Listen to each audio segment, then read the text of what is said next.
The isolation of Lookout Tower 7 had become my sanctuary. 3 months into my assignment at Shoshone National Forest in Wyoming, I'd grown accustomed to the creaking of the wooden structure, the endless green canopy stretching in every direction, and the ritual of scanning the horizon for wisps of smoke. After my divorce, this solitude wasn't just welcome, it was necessary. I set my coffee mug on the observation desk and picked up my binoculars for the afternoon scan. The July heat made the tower hot, even with open windows.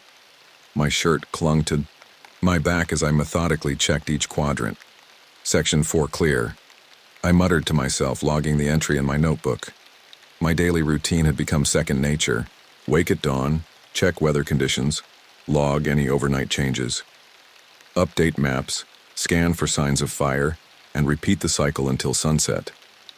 Occasionally I'd spot hikers on the main trail, but visitors were rare this far out. Most people who ventured into the backcountry preferred the scenic routes closer to the park entrance. The radio crackled suddenly, startling me enough that I nearly knocked over my mug. Static hissed through the speaker before a voice broke through, distorted and urgent. Alan Peterson grabbed the handset. "This is Tower 7. Go ahead. Danger coming." The voice was barely audible through waves of interference. "Not what seems. Repeat your message. I can't understand you. Over." "More static then." "They're coming. Prepare." Before dissolving into unintelligible noise. I tried several more times to re-establish contact, switching channels and adjusting the frequency, but received nothing but empty static. The transmission hadn't followed standard protocol. No identification, no proper radio etiquette. Even stranger was how the voice had known my name. Only headquarters and the other watchtowers in the network had that information. I reached for the satellite phone and dialed headquarters. "Shoshone Forestry Services," a woman's voice answered. "This is Alan Peterson at Tower 7. I just received an unusual radio transmission. Has anyone reported similar interference?" "Negative, Tower 7. All stations reported normal communications at the last check-in." "What kind of interference?" I hesitated, not wanting to sound paranoid. Someone called me by name, mentioned something about danger. The signal was weak and broke up. Could be someone pulled my information from the registry and decided to play a prank. I'll alert the other towers to report any unusual transmissions. Probably just some hikers who got their hands on a radio. Unless you need immediate assistance? "No, I'm fine, just checking." After hanging up, I contacted the 2 nearest towers. Both reported clear communications and no strange activity. By evening, I'd convinced myself it was either a misdirected transmission or someone's idea of a joke. These towers were notorious for pranks among seasonal workers trying to make their boring days more interesting. That night, sleep came fitfully. The tower creaked more than usual, as though straining against a wind that wasn't there. Twice I got up to check the supports, finding nothing amiss. Around 3 a.m., I could have sworn I heard footsteps on the stairs. But when I investigated with my flashlight, the stairwell was empty. Morning light chased away the unease. I brewed coffee and settled into my chair for the day's first scan. Radio call all but forgotten. The forest looked peaceful, bathed in golden sunlight. Still, something felt off. I checked the weather reports on my computer. Clear skies predicted for the next 5 days. Yet when I looked to the northwest, dark clouds had begun gathering over the distant mountains. Weather could change quickly in these parts, but those clouds looked scary, almost unnatural in how they seemed to boil rather than drift. By midday, I tried calling headquarters for an updated forecast, but found my satellite phone showed no service. I'd never lost signal before, not even during the worst storms. I tapped the device against my palm and tried again. Nothing. "Great," I muttered. At least the radio still worked for emergency communications. Around 4 in the afternoon, I caught movement in my peripheral vision while scanning Sector 6. I swung my binoculars back, focusing on a small clearing about 2 miles out. A figure walked through the tall grass with purpose. This wasn't a casual hiker. They were coming straight through the dense forest rather than following any established trail. Most visitors approached from the south along the maintained path. This person was cutting directly toward my tower from the west, through terrain so rough most rangers avoided it. I tracked their progress for 20 minutes. They walked efficiently, as though they knew the landscape well. Yet something about their gait seemed off. Too fluid, maybe. Too direct. Protocol required me to assist anyone who might be in distress. Even with the strange radio call from yesterday nagging at me, I couldn't ignore potential emergency situations. It was part of my job. I gathered medical supplies, set out water bottles, and prepared the guest cot in case they needed to stay overnight. As the figure emerged from the tree line and began ascending the path to my tower, the sky darkened prematurely. The strange clouds had rolled in faster than any natural weather system I'd ever witnessed, turning late afternoon to early evening in a matter of minutes. I turned on the exterior lights illuminating the path up to the tower. Through my binoculars, I could now make out more details. Male, average height, wearing what appeared to be hiking clothes, though they looked oddly clean for someone who'd been bushwhacking through dense forest. He carried no visible backpack or gear. My hand hovered over the radio. I should report this visitor to headquarters, but something held me back. Maybe it was the timing. Too coincidental after yesterday's warning. Maybe it was the approach. Too deliberate through impossible terrain. Or maybe it was just instinct. That prickle at the back of my neck telling me something wasn't right. I set down the binoculars and checked my hunting knife in its sheath. Then I went to the top of the stairs, watching through the window as my visitor climbed the final stretch toward Tower 7. The tower creaked again, the same unnatural sound from last night, as though responding to the approaching stranger. Night was falling rapidly around us. I took a deep breath and prepared to greet whoever or whatever had made such an effort to reach this isolated outpost. A fire watcher's job included helping lost hikers, but something about this visitor set my instincts on edge. 3 sharp knocks rang through the tower. I took a deep breath and opened the door. "Hello there," I said, forcing a neutral tone. "You're a long way from any trail." The man stood unsteadily in the doorway. His clothes were dirty and wrinkled, but in a way that seemed deliberate rather than the result of days in the wilderness. His face was smudged with dirt, yet his skin beneath looked oddly fresh. "Got lost," he said, his voice raspy but not parched. "Been wandering for days." I stepped back, allowing him inside while keeping my distance. "Come in. You must be exhausted." The stranger stepped into the tower, moving too smoothly for someone claiming days of exposure. His eyes darted around the room, staying too long on my equipment rather than the chair or water I'd set out. "I'm Alan, the fire watcher for this sector. Let me get you some water." He nodded but said nothing. Continuing to look around the room with a creepy focus, I grabbed a bottle from my supplies and handed it to him. "Here, how long did you say you've been out there?" 4 days, maybe 5. He took the water but only wetted his lips without actually drinking. Lost track of time. I studied him more carefully. No cracked lips, no sunburn, no signs of dehydration. Even his stubble looked like a day's growth at most. "You're in pretty good shape for someone lost that long. What's your name?" He paused a beat too long. "Miller. John Miller." The way he said it sounded like a question. I gestured to the table where I'd laid out some protein bars and dried fruit. "Hungry?" "I've got some basic supplies. Not really hungry." His attention moved to my radio equipment. "That working? Sometimes reception gets spotty, but it's reliable enough." I moved toward the radio, watching his reaction. "I should call this in. Let headquarters know you're safe. They can arrange transport back to civilization in the morning."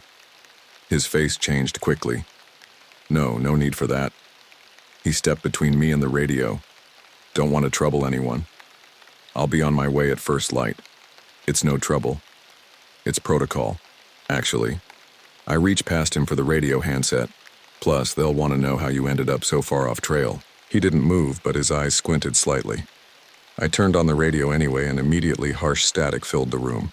I adjusted the frequency, tried the backup channels. Nothing but white noise. "Strange," I muttered. It was working earlier.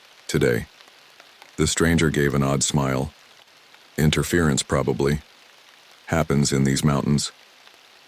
I set the handset down, not believing him for a second. Right. Well, you should rest. You can use my sleeping bag tonight.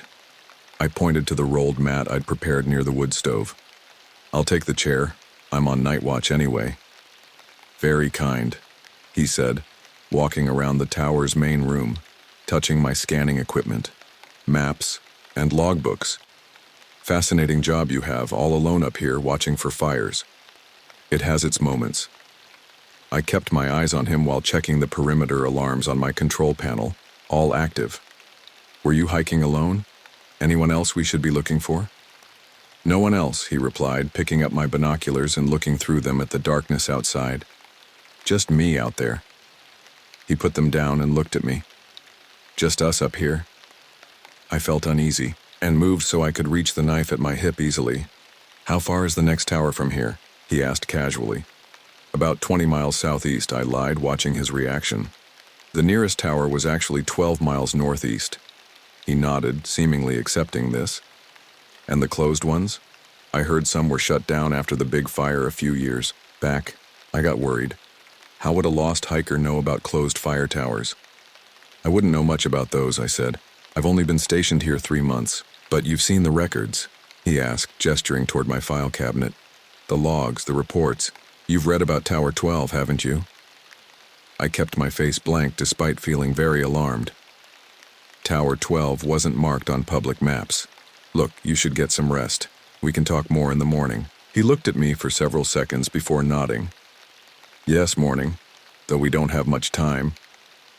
Plenty of time to sort everything out tomorrow, I said, trying to sound reassuring.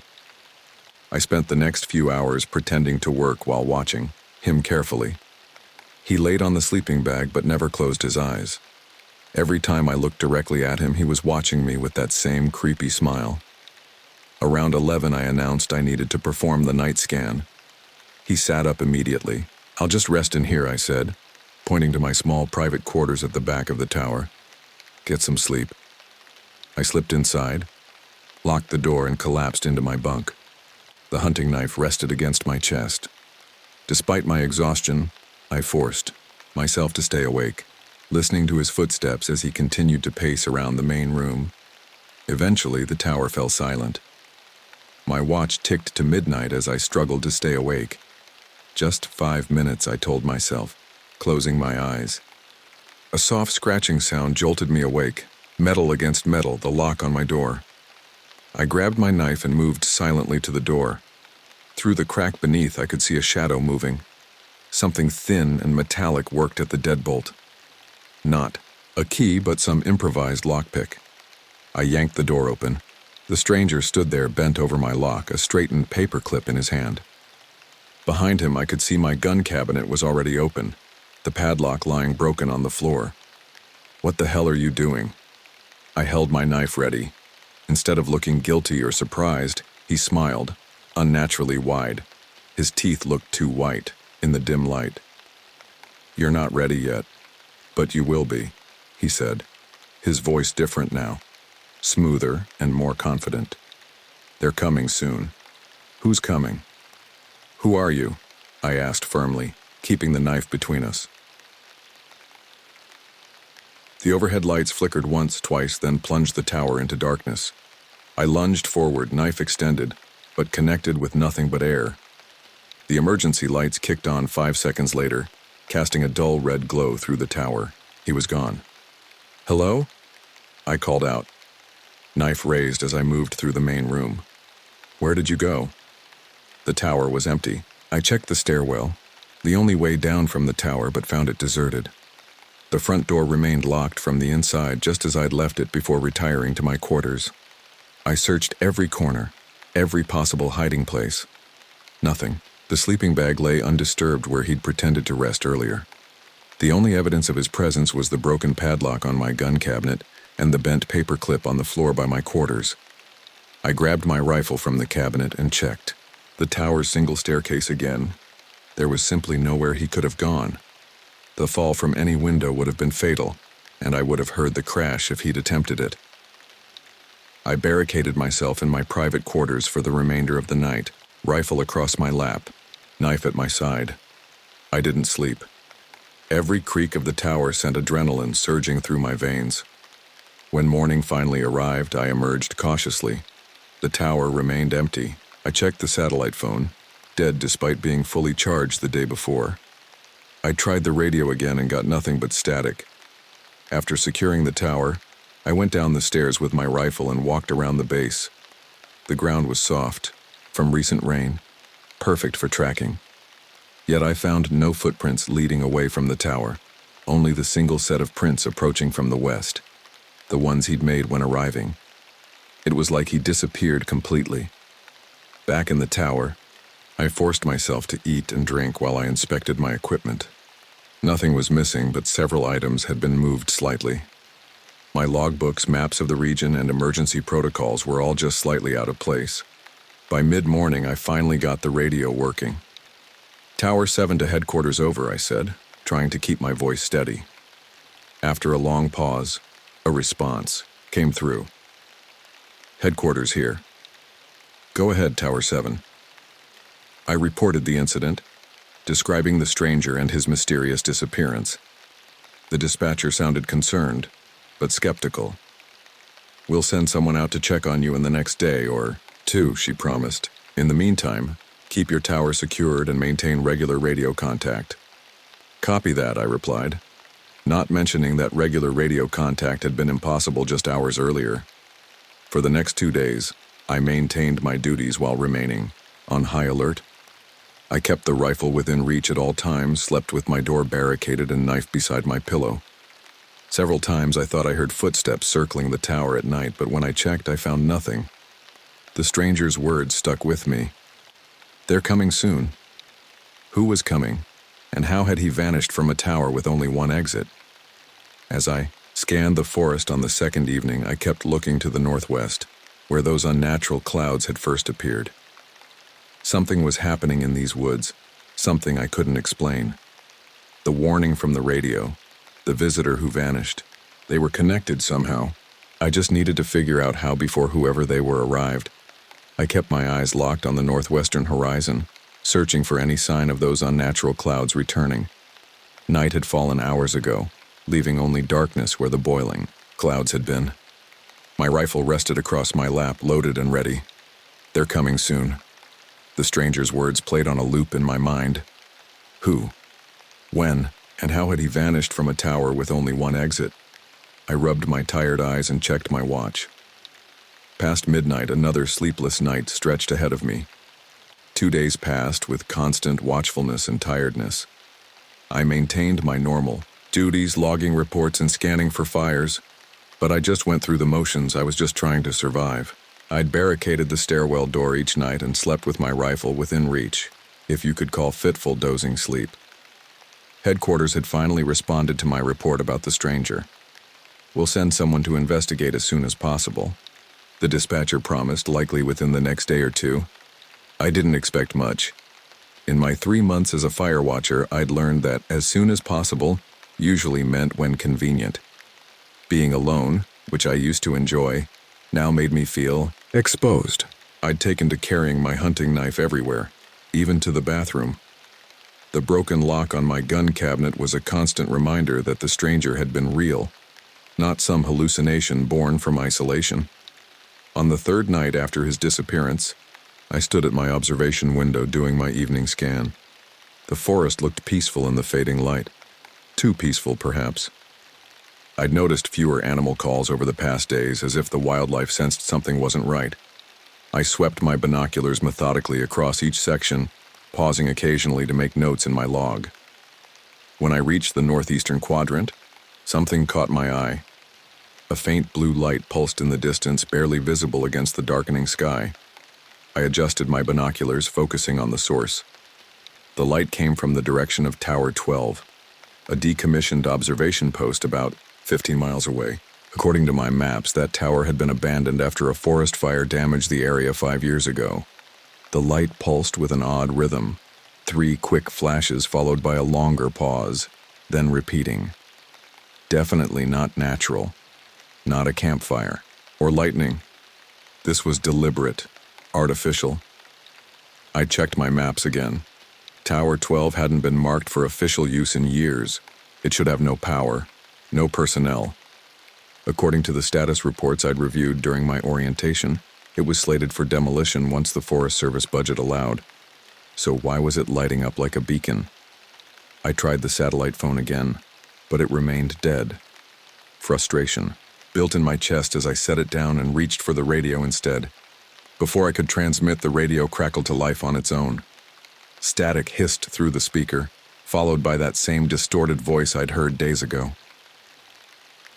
I grabbed my knife and tucked it into my belt at the small of my back, then headed down to meet him. "Alan," the ranger called out with fake friendliness as I descended the stairs. "Good to see you, buddy." I froze halfway down. His tone suggested we were old friends, but I'd never seen this man before in my life. "Morning," I responded cautiously, continuing down the stairs. "You're from headquarters?" "Kevin Hartwell," he said, extending his hand with a broad smile. "Don't tell me you've forgotten me already. We had that long chat about the fishing spots near Buffalo Creek last month when I delivered your supplies." I shook his hand, feeling the hairs on my neck rise. His grip was firm but oddly cold, despite the summer heat. "Sorry, been a long few days," I said, looking at his face. "Lot on my mind." Kevin laughed, the sound too practiced. "No problem. You were pretty distracted talking about your divorce anyway. How's that going? Still getting those papers finalized?" My divorce had been finalized 2 months ago before I even took this assignment. I had mentioned it briefly during my intake interview, but nothing since. "All done now," I replied, keeping my voice even. "Come on up, I've got coffee." Kevin followed me up to the tower, his boots making precise measured sounds on each step. Inside, he walked directly to the small kitchenette and reached for the left cupboard. "You still keeping the coffee over here instead of with the other supplies?" he asked, pulling out my half-empty bag of grounds without waiting for a response. I felt a chill that had nothing to do with the morning air. I'd never shown anyone my personal organization system. I preferred keeping coffee separate from my emergency supplies, but wasn't something anyone would know unless they'd watched me.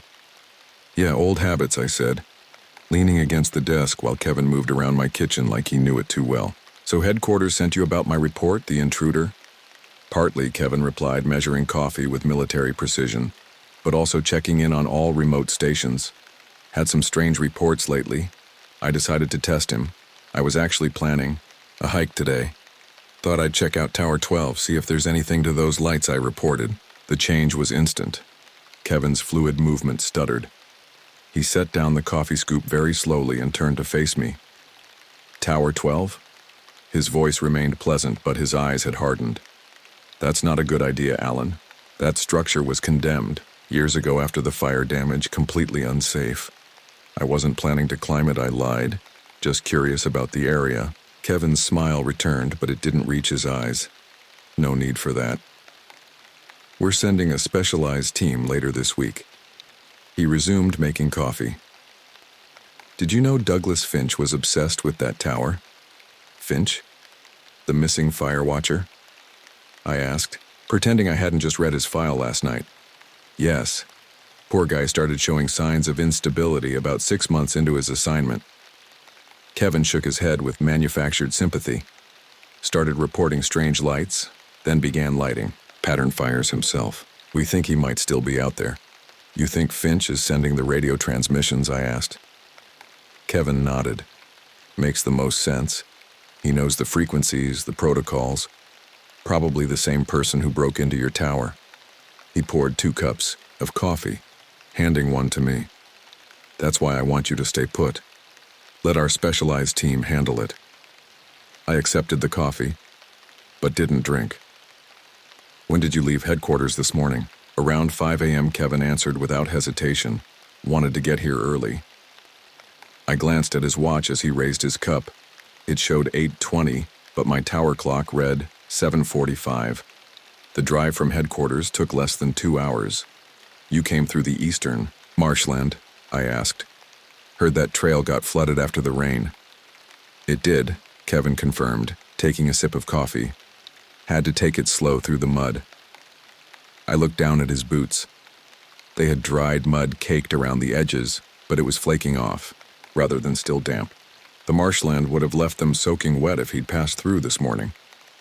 "Well, I appreciate you coming out," I said, setting my untouched coffee aside. "Want to check my equipment while you're here? Make sure everything's functioning correctly."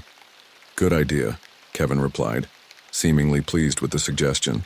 For the next hour, I watched him inspect every piece of equipment in the tower. He checked my radio, weather instruments, computer, and scanning equipment with methodical precision.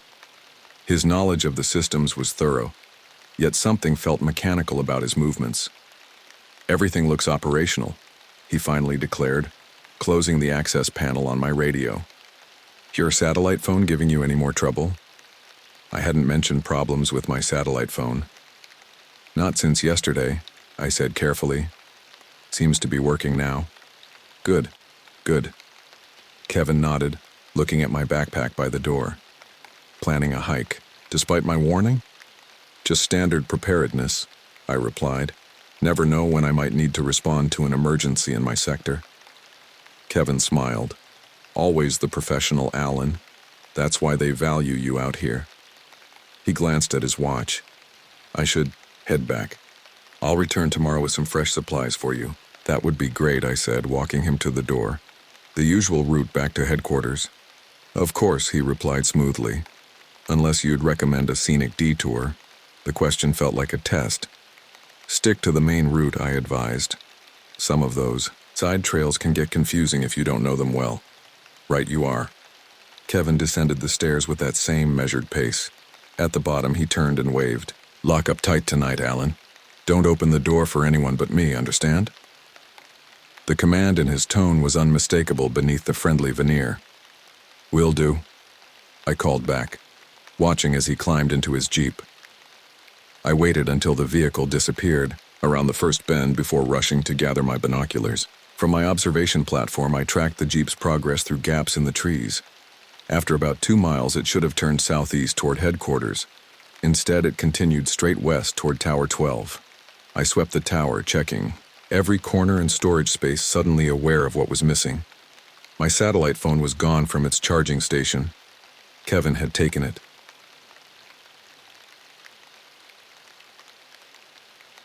Removing my only reliable communication with the outside world. I grabbed my backpack and quickly inventoried the contents. Water, protein bars, first aid kit, flashlight, spare batteries, compass, maps. I added my journal, extra ammunition for the rifle, and a small pair of binoculars. My hunting rifle came last, loaded and secured for travel. Whatever was happening, Kevin, if that was even his real name, was at the center of it. His knowledge of my personal habits, the inconsistencies in his story, and now his unauthorized detour to Tower 12 all confirmed my suspicions. The voice on the radio had warned about danger. The stranger had vanished without a trace. Now a ranger who knew too much was heading toward the mysterious tower that shouldn't have lights. I locked the tower behind me and descended the stairs, rifle in hand. Kevin had about a 30-minute head start, but he was in a vehicle restricted to roads and trails. On foot, I could take more direct routes through the forest. The weight of the pack settled against my shoulders as I set off, keeping low and using the trees for cover. I'd track Kevin at a safe distance, discover what he was doing at Tower 12, and maybe finally get some answers about what was happening in my forest. The morning sun filtered through the canopy as I moved west, following game trails and using my compass to maintain direction. Every few minutes I stopped to listen, alert for any sign of pursuit or danger. Kevin had said not to trust anyone, but the person I trusted least right now was Kevin himself. The forest thickened as I moved deeper into unknown territory. 5 miles of tracking, Kevin had led me through increasingly rough terrain. The well-marked trails had given way to dense undergrowth and steep ravines that slowed my progress. Sweat soaked through my shirt despite the shade from the towering pines. I paused at a small clearing to check my compass again. Kevin's Jeep had left clear tracks on the service roads initially, but he'd eventually turned onto an unmarked path. That didn't appear on any of my maps. Now I was navigating purely by intuition and occasional tire marks, where the ground was soft enough to hold an impression. The sun had passed its zenith and hung in the western sky. In a few hours, it would set and I'd be stuck out here in the dark. My gut told me to turn back, but something about Tower 12 and its mysterious lights pulled me forward. I took a swig from my canteen and wiped my mouth with the back of my hand. Something felt wrong about the forest today. The usual background. Noise of birds and insects had decreased the further west I traveled. Now a strange quiet surrounded me, broken only by the occasional creak of branches in the wind. My radio crackled to life without warning, making me jump. "Alan, turn back now." The same distorted voice from before cut through static. "They know you're following. They're coming for you before sunset." I fumbled for the handset, nearly dropping it in my haste. "Who is this? What do you mean they're coming?" I demanded, scanning the trees around me. No time to explain everything. The voice sounded clearer than before, almost like someone I knew. "You've been through this before. Each cycle they get closer. The note in your left boot will explain." I froze. "What note? What are you talking about?" "Check your left boot. Now." The urgency in the voice left no room for argument. I set down my pack and rifle, keeping them within reach as I unlaced my left hiking boot. The sock came off next, and I ran my fingers inside the boot, feeling along the insole. My fingertips caught on something tucked beneath the arch support, a small folded piece of paper I had no memory of placing there. My hands trembled as I unfolded it. The handwriting was unmistakably mine, though I had no recollection of writing it. "If you're reading this, they've already found you and reset the cycle. The Rangers aren't Rangers. Stay away from Tower 12. It's a trap. They use it to lure you in every time. Don't trust anyone with a uniform, especially Kevin. He'll seem to know your habits because he studied you through previous cycles. If you're reading this, it's already the 5th cycle. Run." I stared at the note. 5th cycle, reset. None of it made sense, yet the handwriting was definitely mine. The distinctive way I crossed my T's and the slight leftward slant couldn't be imitated. The radio crackled again. "You found it." It wasn't a question.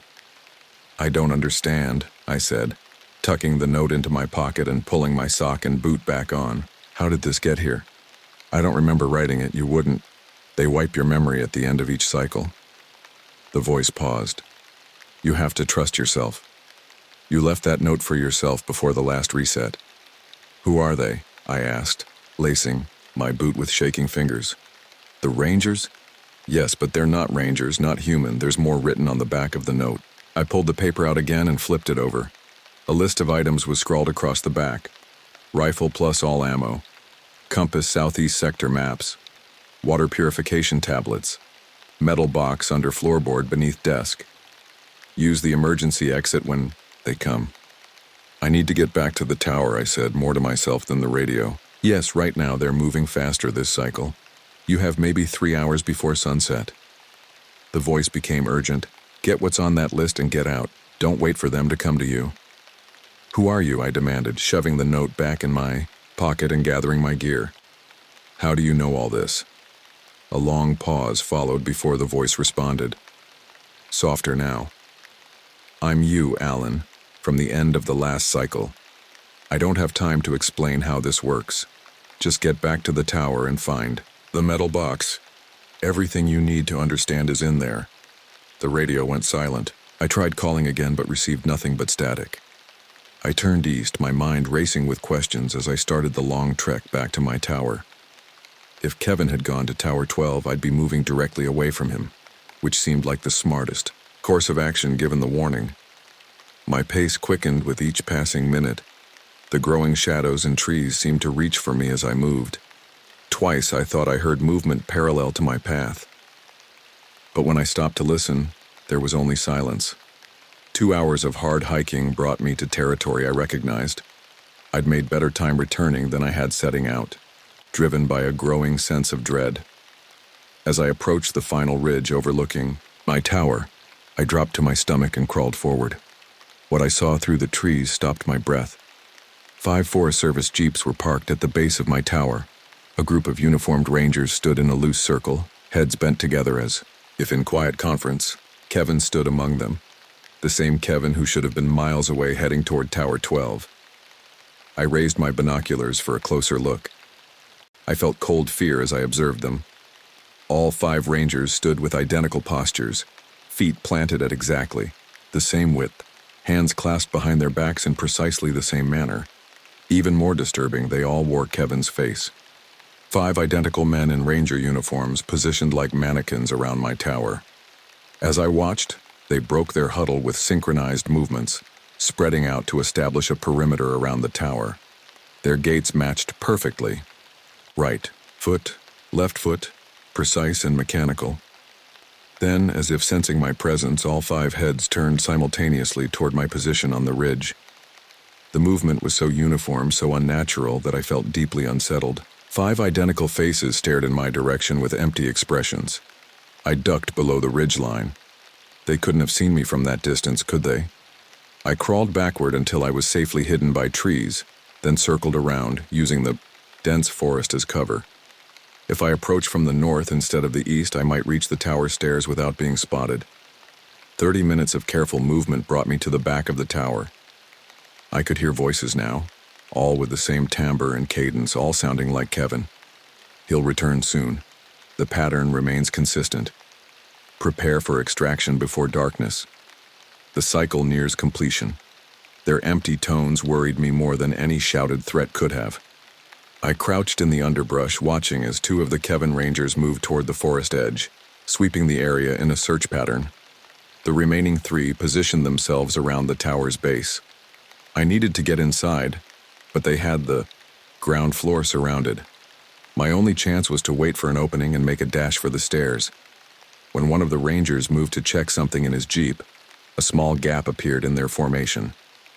I took my chance, sprinting from my hiding place toward the tower stairs. There. The shout came in perfect unison from all 3 Rangers. I took the stairs 2 at a time, the wood creaking beneath my pounding boots. Behind me, I heard the synchronized footfalls of multiple pursuers. At the top, I fumbled with my keys, jammed one into the lock, and threw myself inside the tower. I slammed the door shut and twisted the deadbolt just as the first Ranger reached the landing. 3 sharp knocks rattled the door, identical in rhythm and force. Alan Peterson opened the door, Kevin's voice but flatter, emptier than before. I backed away. I forgot something, I called, hoping to buy time. Give me a minute. The cycle is ending. We must prepare you for transfer. The voice lacked any inflection. Open the door immediately. I grabbed the desk chair and wedged it under the doorknob, then piled my small bookshelf against it. It wouldn't hold them long, but I needed time to find what the note had mentioned. The floor beneath my desk. I dropped to my knees and ran my fingers along the wooden planks, searching for any sign of a loose board. Near the back corner, my fingernails caught on a seam. I pried at it and the board lifted slightly, more pounding at the door. Final warning, Alan Peterson. Open or we will enter by force. I ignored the voice and worked my fingers into the gap, pulling upward. The board came free, revealing a small cavity beneath. Inside lay a metal ammunition box, dented and scratched, but securely latched. I pulled it out and flipped the latch. Inside was a leather-bound journal and a folded map with markings I didn't recognize. The first heavy impact hit the door, making the hinges groan. I grabbed my backpack and started filling it with the items from the list. My rifle and remaining ammunition, the compass from my desk drawer, southeast sector maps from the filing cabinet, the water purification tablets from my emergency kit. I stuffed the journal and map from the metal box into my pack last, then slung it over my shoulders. Another crash against the door splintered the wood around the top hinge. I needed an exit strategy. The emergency exit. I'd never used it before. It was a small hatch in the floor on the opposite side of the tower, designed as a fire escape. A metal cable ran from it to the ground, allowing for a controlled slide down if the stairs were compromised. I rushed to the hatch and twisted the release mechanism. It opened with a creak of disused hinges, revealing the metal cable disappearing into the growing dusk below. The door to the tower burst inward, chair and bookshelf tumbling aside. 5 identical Rangers stood in the doorway, moving as one unit. The cycle must continue, they said in perfect unison. I didn't wait to hear more. I gripped the cable with gloved hands and dropped through the hatch, sliding down toward the forest floor as synchronized footsteps crossed the tower above me. The sun touched the horizon, painting the sky blood red. The cycle, whatever it was ending, and I was running out of time. The cable burned through my gloves as I slid down from my tower, the friction heating the metal despite the cool evening air. My boots hit the ground with a heavy thud, pain shooting through my ankles at the impact. I didn't have time to recover. Above me, 5 identical faces peered down through the emergency hatch, moving in that disturbing synchronization that confirmed they weren't human.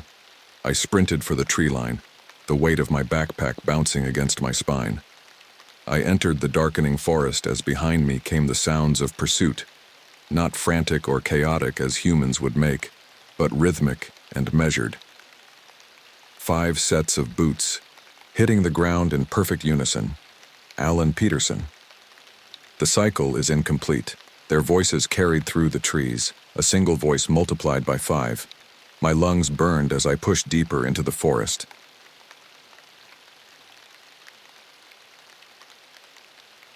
Using the fading light to navigate between dense pines and overfallen logs.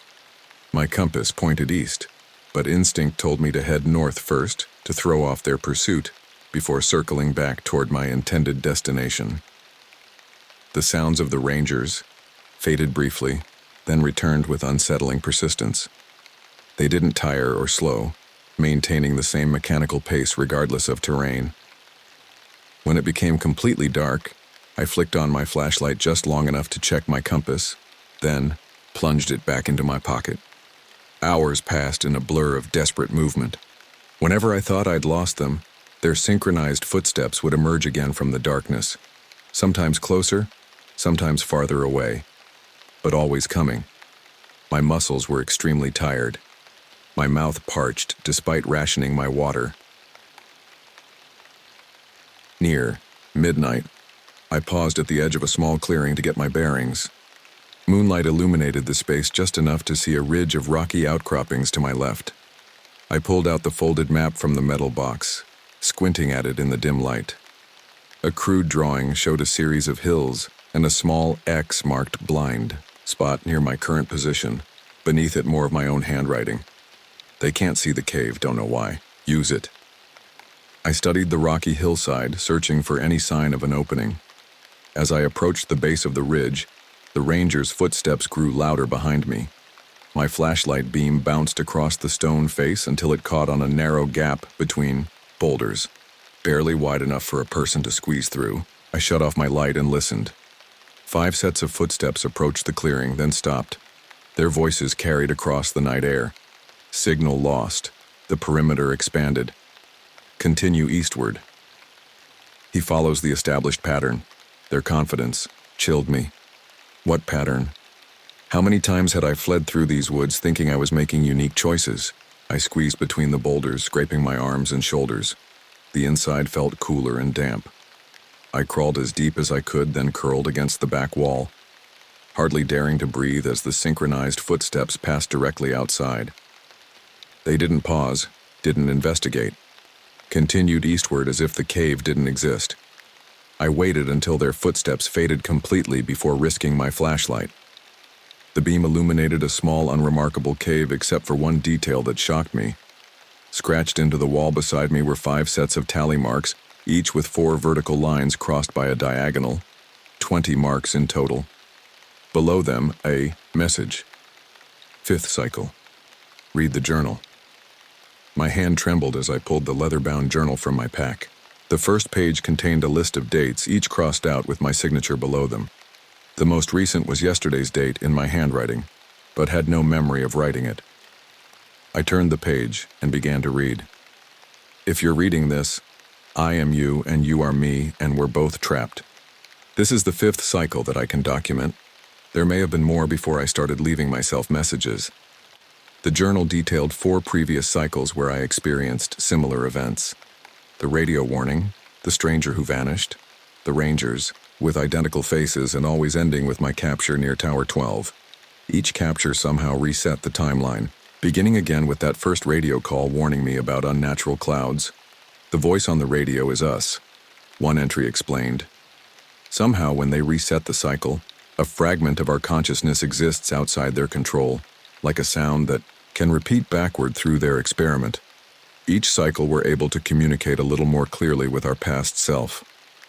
I read for hours, absorbing the impossible truth.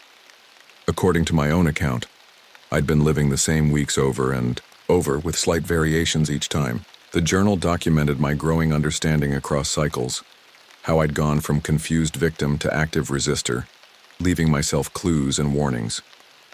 They're not human, I'd written in the third cycle.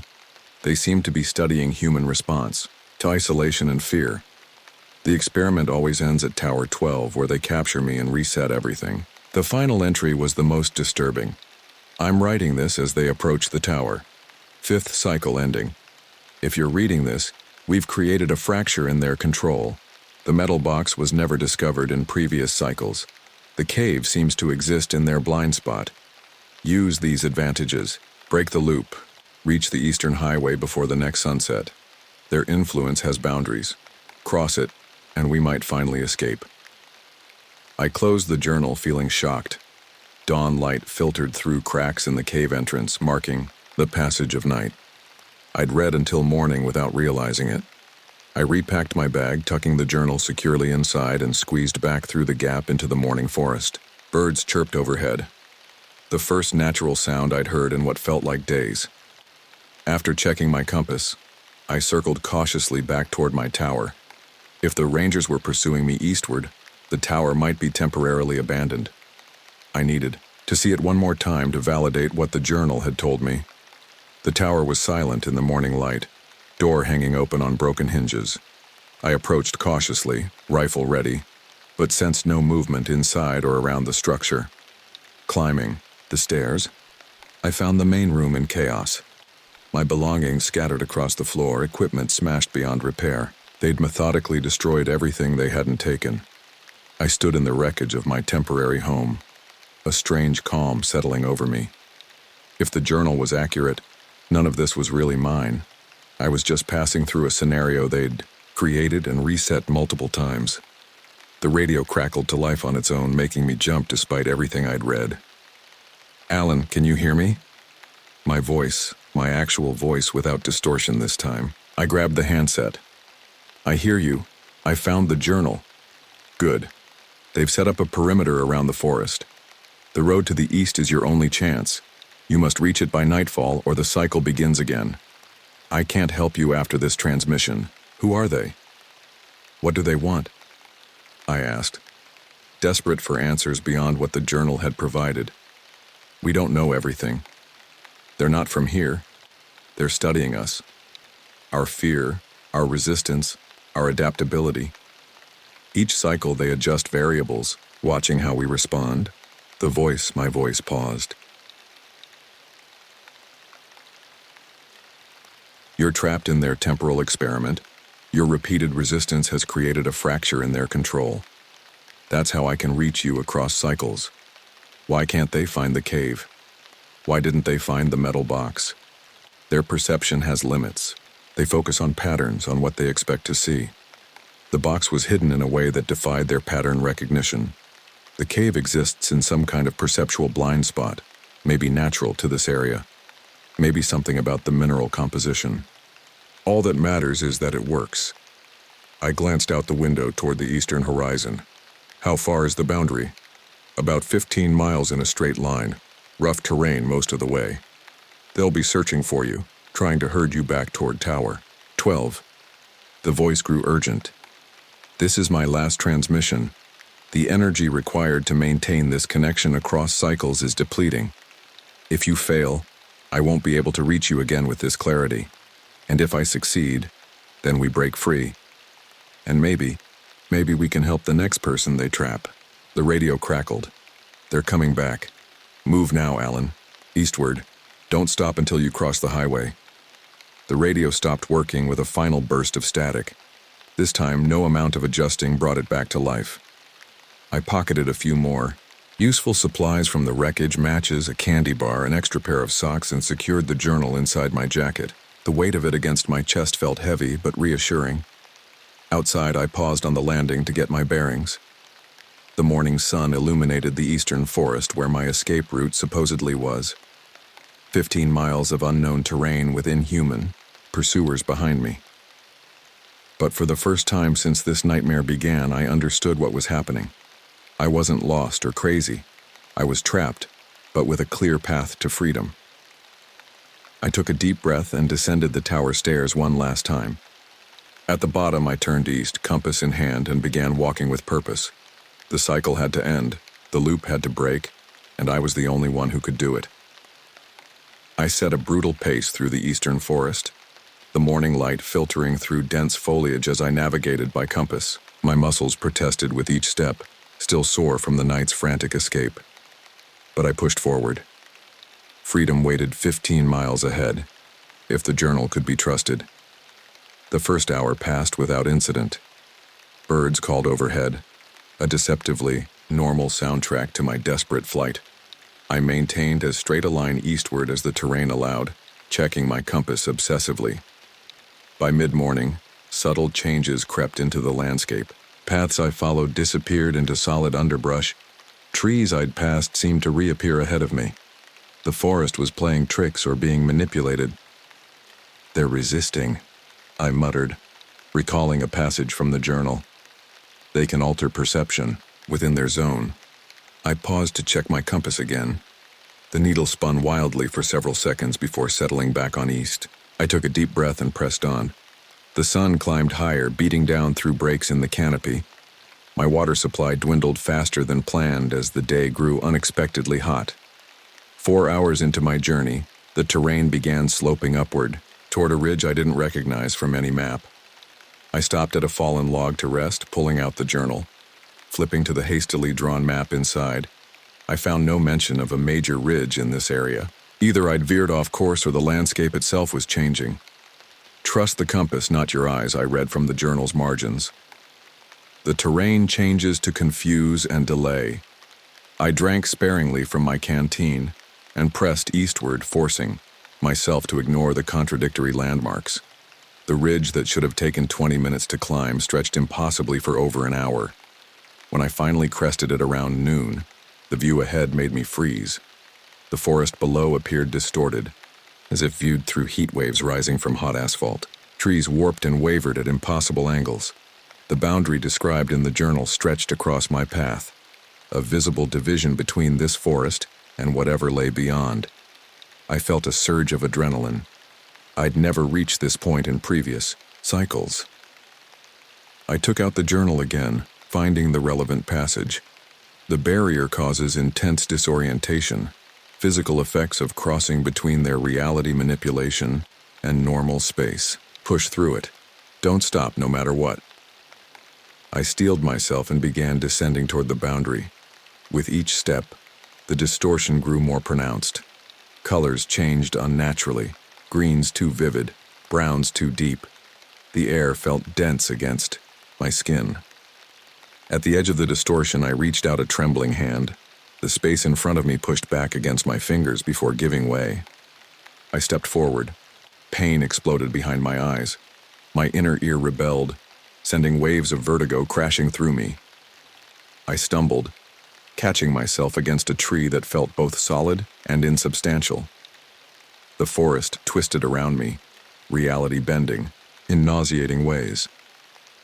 I forced another step, then another. My body felt wrong, simultaneously too heavy and too light. Bile rose in my throat. "Keep moving." I growled through gritted teeth. The boundary stretched longer than it appeared. What looked like a thin membrane from outside proved to be an agonizing half-mile of distorted space. I lost track of time as I pushed through it, focused only on placing one foot ahead of the other. When I finally emerged on the other side, I collapsed to my knees, gasping. My limbs shook uncontrollably. I vomited until nothing remained but painful dry heaves. Minutes passed before I could raise my head. The forest ahead appeared normal, strikingly so after the warped terrain behind me. Sunlight filtered naturally through branches. Paths cut clearly through underbrush, but something was still wrong. The forest stood utterly silent. No birds called, No insects buzzed. No wind rustled the leaves. The natural world had been silenced. I checked my compass again. It pointed steadily east now, with no spinning or hesitation. I rose on shaky legs and continued my journey. The afternoon stretched into a strange, silent hike through increasingly normal woodland. My map indicated the Eastern Highway lay approximately 7 miles beyond the barrier. At my current pace, I might reach it by early evening, well before the deadline of sunset mentioned in the journal.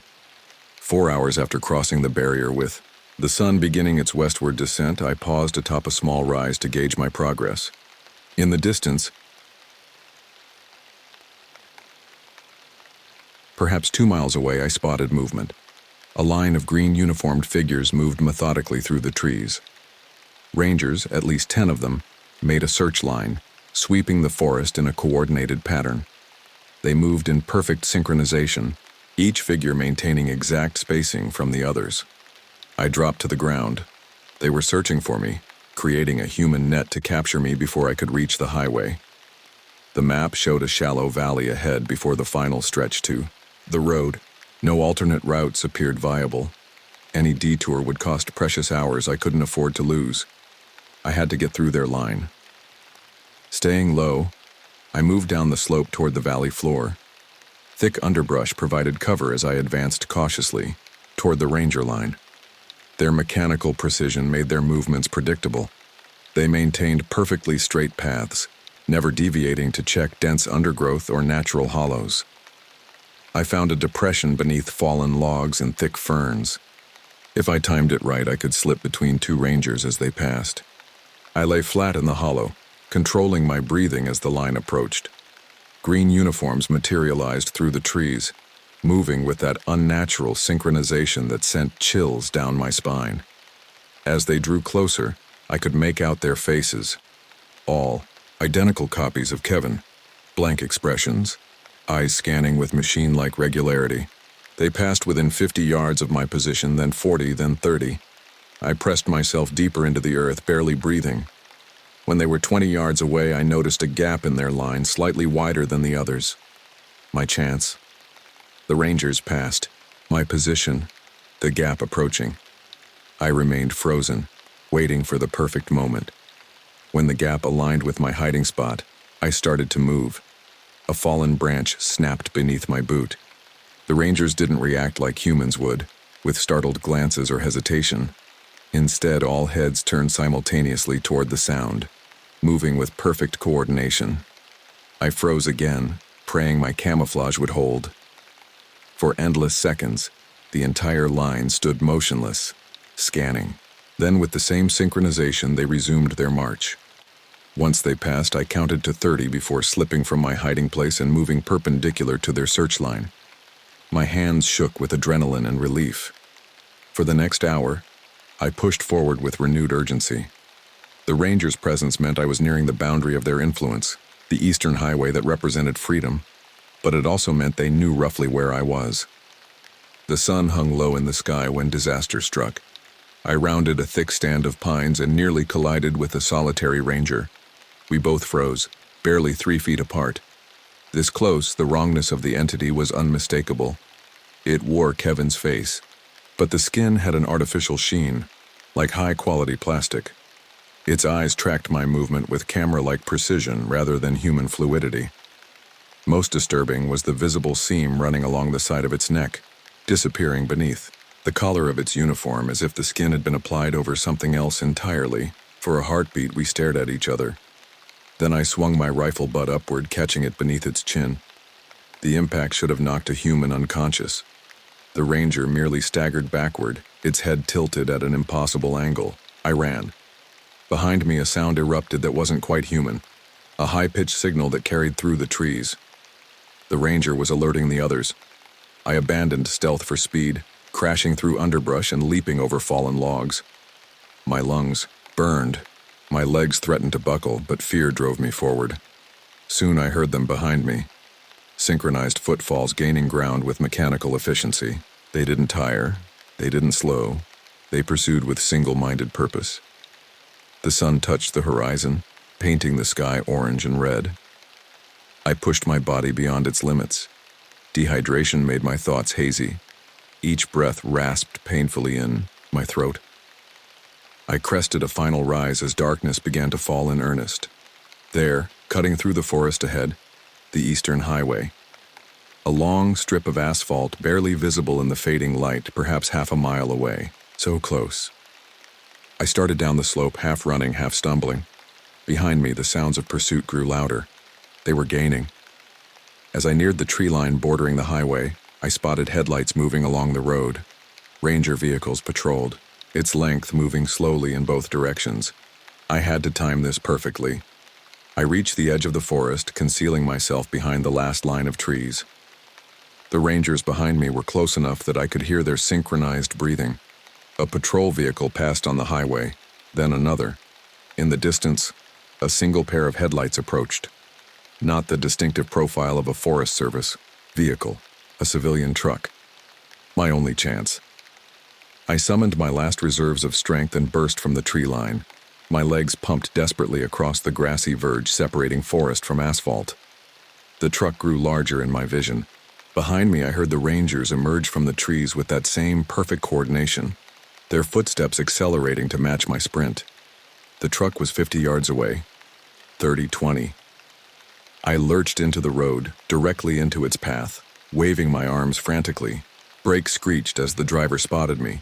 The vehicle skidded, tires smoking against asphalt. It stopped barely 10 feet from where I stood, swaying with exhaustion. Behind me, the Rangers closed in. The driver's door opened. An elderly man with a weathered face and shock of white hair emerged, his expression changing from anger to concern. "Good Lord, son, I nearly hit you," he called out, stepping toward me. "Please," I gasped, my voice a ragged whisper. "Help me." I glanced back. The Rangers had reached the edge of the road and stopped.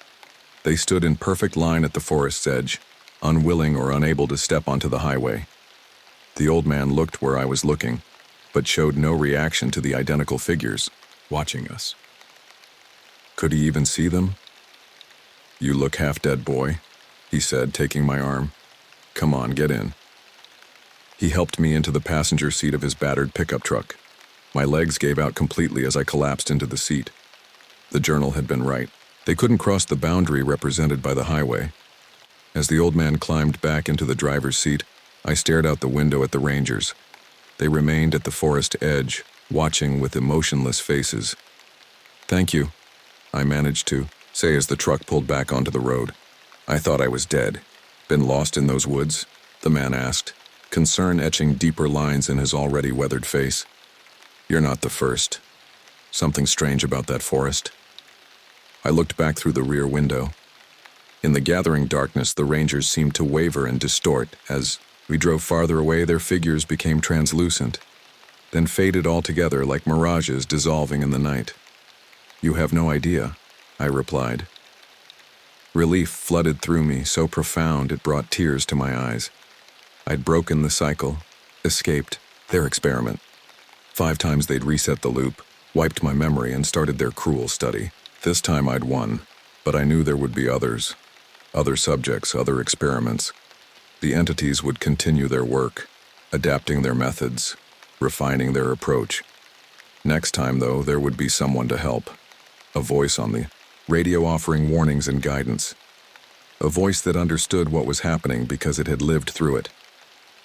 My voice.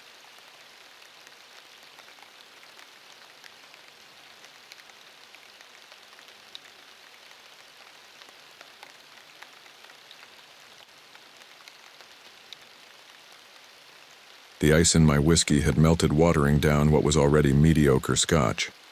The journalist sitting across from me waited patiently, recorder on the table between us. Its red light a constant reminder that some things once said couldn't be unsaid. "You understand that nothing I'm about to tell you is officially acknowledged," I said, my voice lower than the ambient drone of the bar.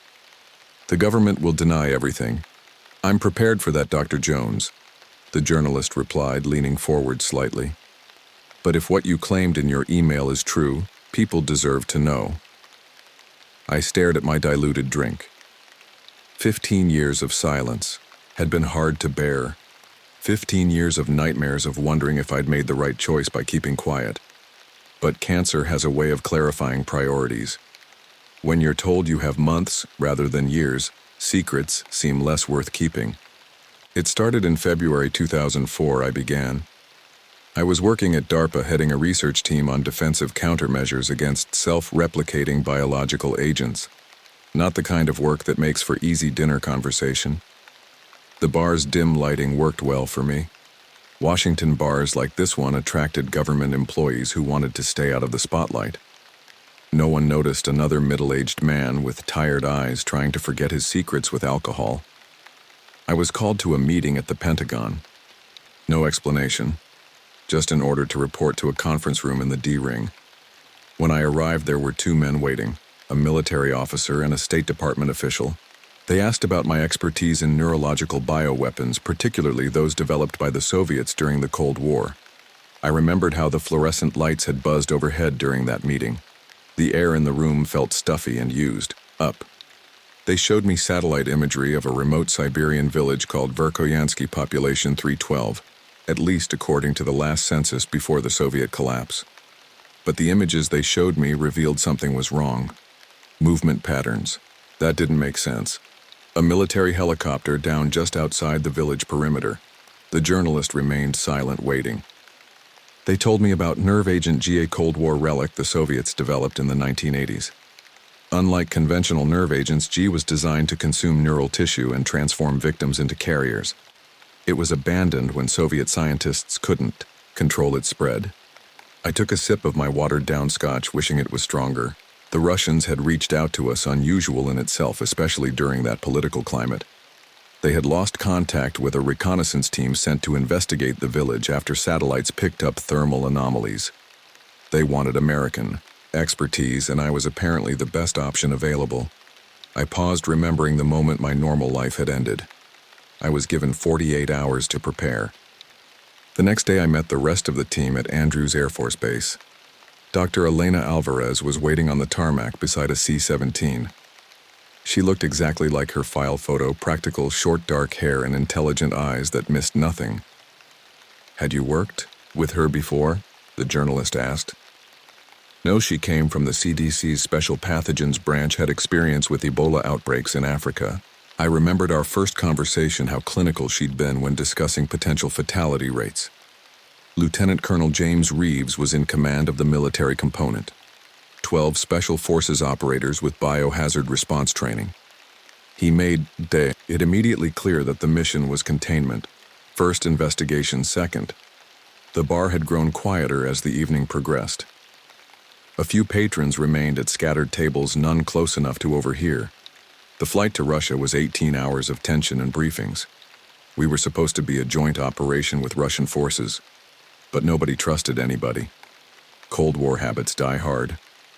I could still feel the vibration of the cargo plane, smell the hydraulic fluid and sweat. Alvarez pulled me aside halfway through the flight. She had more information than what I'd been told at the Pentagon. Agent G wasn't just designed to create hosts. It was meant to link them. A hive mind of infected carriers directed by whoever controlled the master strain. "That sounds like science fiction," the journalist said. So did Splitting the Atom once. The Soviets were thinking about biological warfare differently than we were. They wanted weapons that would leave infrastructure intact while eliminating resistance, population control rather than destruction.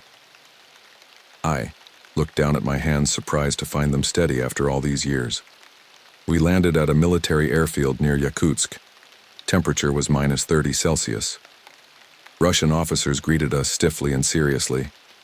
They transferred us to a helicopter, an Mi-8, modified for Arctic conditions. That's when we met Sergeant Kozlov, our Russian liaison. He was assigned to assist us, which everyone understood meant, watch us. The memory of the helicopter ride remained sharp. The deafening rotor noise, the biting cold even though we wore thermal gear, and the tense silence between American and Russian personnel. As we approached Verkhoyansky, Reeves gathered us for final instructions. He was direct. We would establish a perimeter, assess the situation, and contain any biological threat. Lethal force was authorized against any compromised individuals who presented a transmission risk. I remembered Reeves's face in that moment. Not cruel, just practical in a way that made me more uneasy than the Siberian air. We approached after nightfall. Through night vision goggles, I saw Verkhoyansky for the first time. Just a cluster of buildings half buried in snow, some showing significant structural damage. No lights, no movement. The helicopter circled once before finding a clearing, large enough to land. The journalist leaned closer, completely focused now. As we prepared for touchdown, Reeves came over to where Alvarez and I were checking our equipment. His face showed no emotion, and his eyes looked blank. I paused, hearing his voice as clearly, as if he were standing beside me in the bar. "If either of you scientists shows any symptoms of exposure, I'll put you down myself." Reeves had said we can't risk this reaching the outside world. "Did you believe him?" the journalist asked. "I believed him completely," I replied. "And when we stepped out into that Siberian night, I was grateful someone was willing to make that call if necessary." I finished my diluted scotch, the memory of that first step onto the snow-covered ground still vivid 15 years later. But none of us understood what we were really walking into, not even Reeves. The helicopter set us down in a small clearing, about half a kilometer from Verkhoyansky. The rotors kicked up a blizzard of snow that stung my exposed cheeks as I hunched forward, clutching my equipment bag against my chest. The noise of the engine wound down, replaced by deep silence. Reeves was first out scanning our surroundings through night vision goggles. He signaled the all clear and we filed out into the Siberian night. The cold was intense and made it hard to breathe, even though I wore layers of thermal gear. The temperature readout on my wrist showed -32 Celsius. "Move out," Reeves ordered. "Standard formation. Keep calm discipline."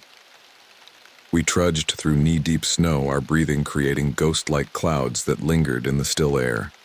The moon hung low above the trees, illuminating the snowy landscape. Each step was labor, the snow sometimes giving way unexpectedly, sometimes crusted with ice that broke with an unsettling crack. Alvarez walked beside me. Her movements were efficient and purposeful. "You've done this before," I whispered. Sierra Leone was hotter. She replied simply, not breaking stride. About 20 minutes into our approach, Specialist Wong raised her fist.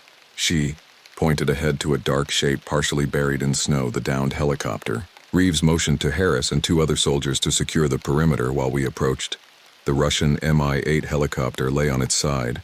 Rotors bent and shattered, the cockpit partially crushed from impact. No signs of fire damage. Kozlov moved forward, examining the markings on the fuselage. "This is reconnaissance team sent 2 weeks ago. Pilot Kuznetsov very experienced. Something must have happened."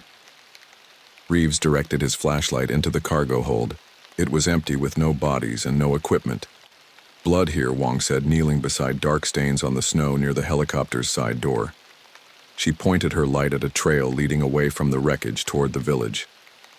Significant volume. Multiple sources. The smears formed an uneven path, as if wounded survivors had dragged themselves or been dragged toward Verkhoyansky. Reeves studied the trail. "We follow this and maintain spacing." Daniels, Wong. "Rear security. Kozlov. You're with me.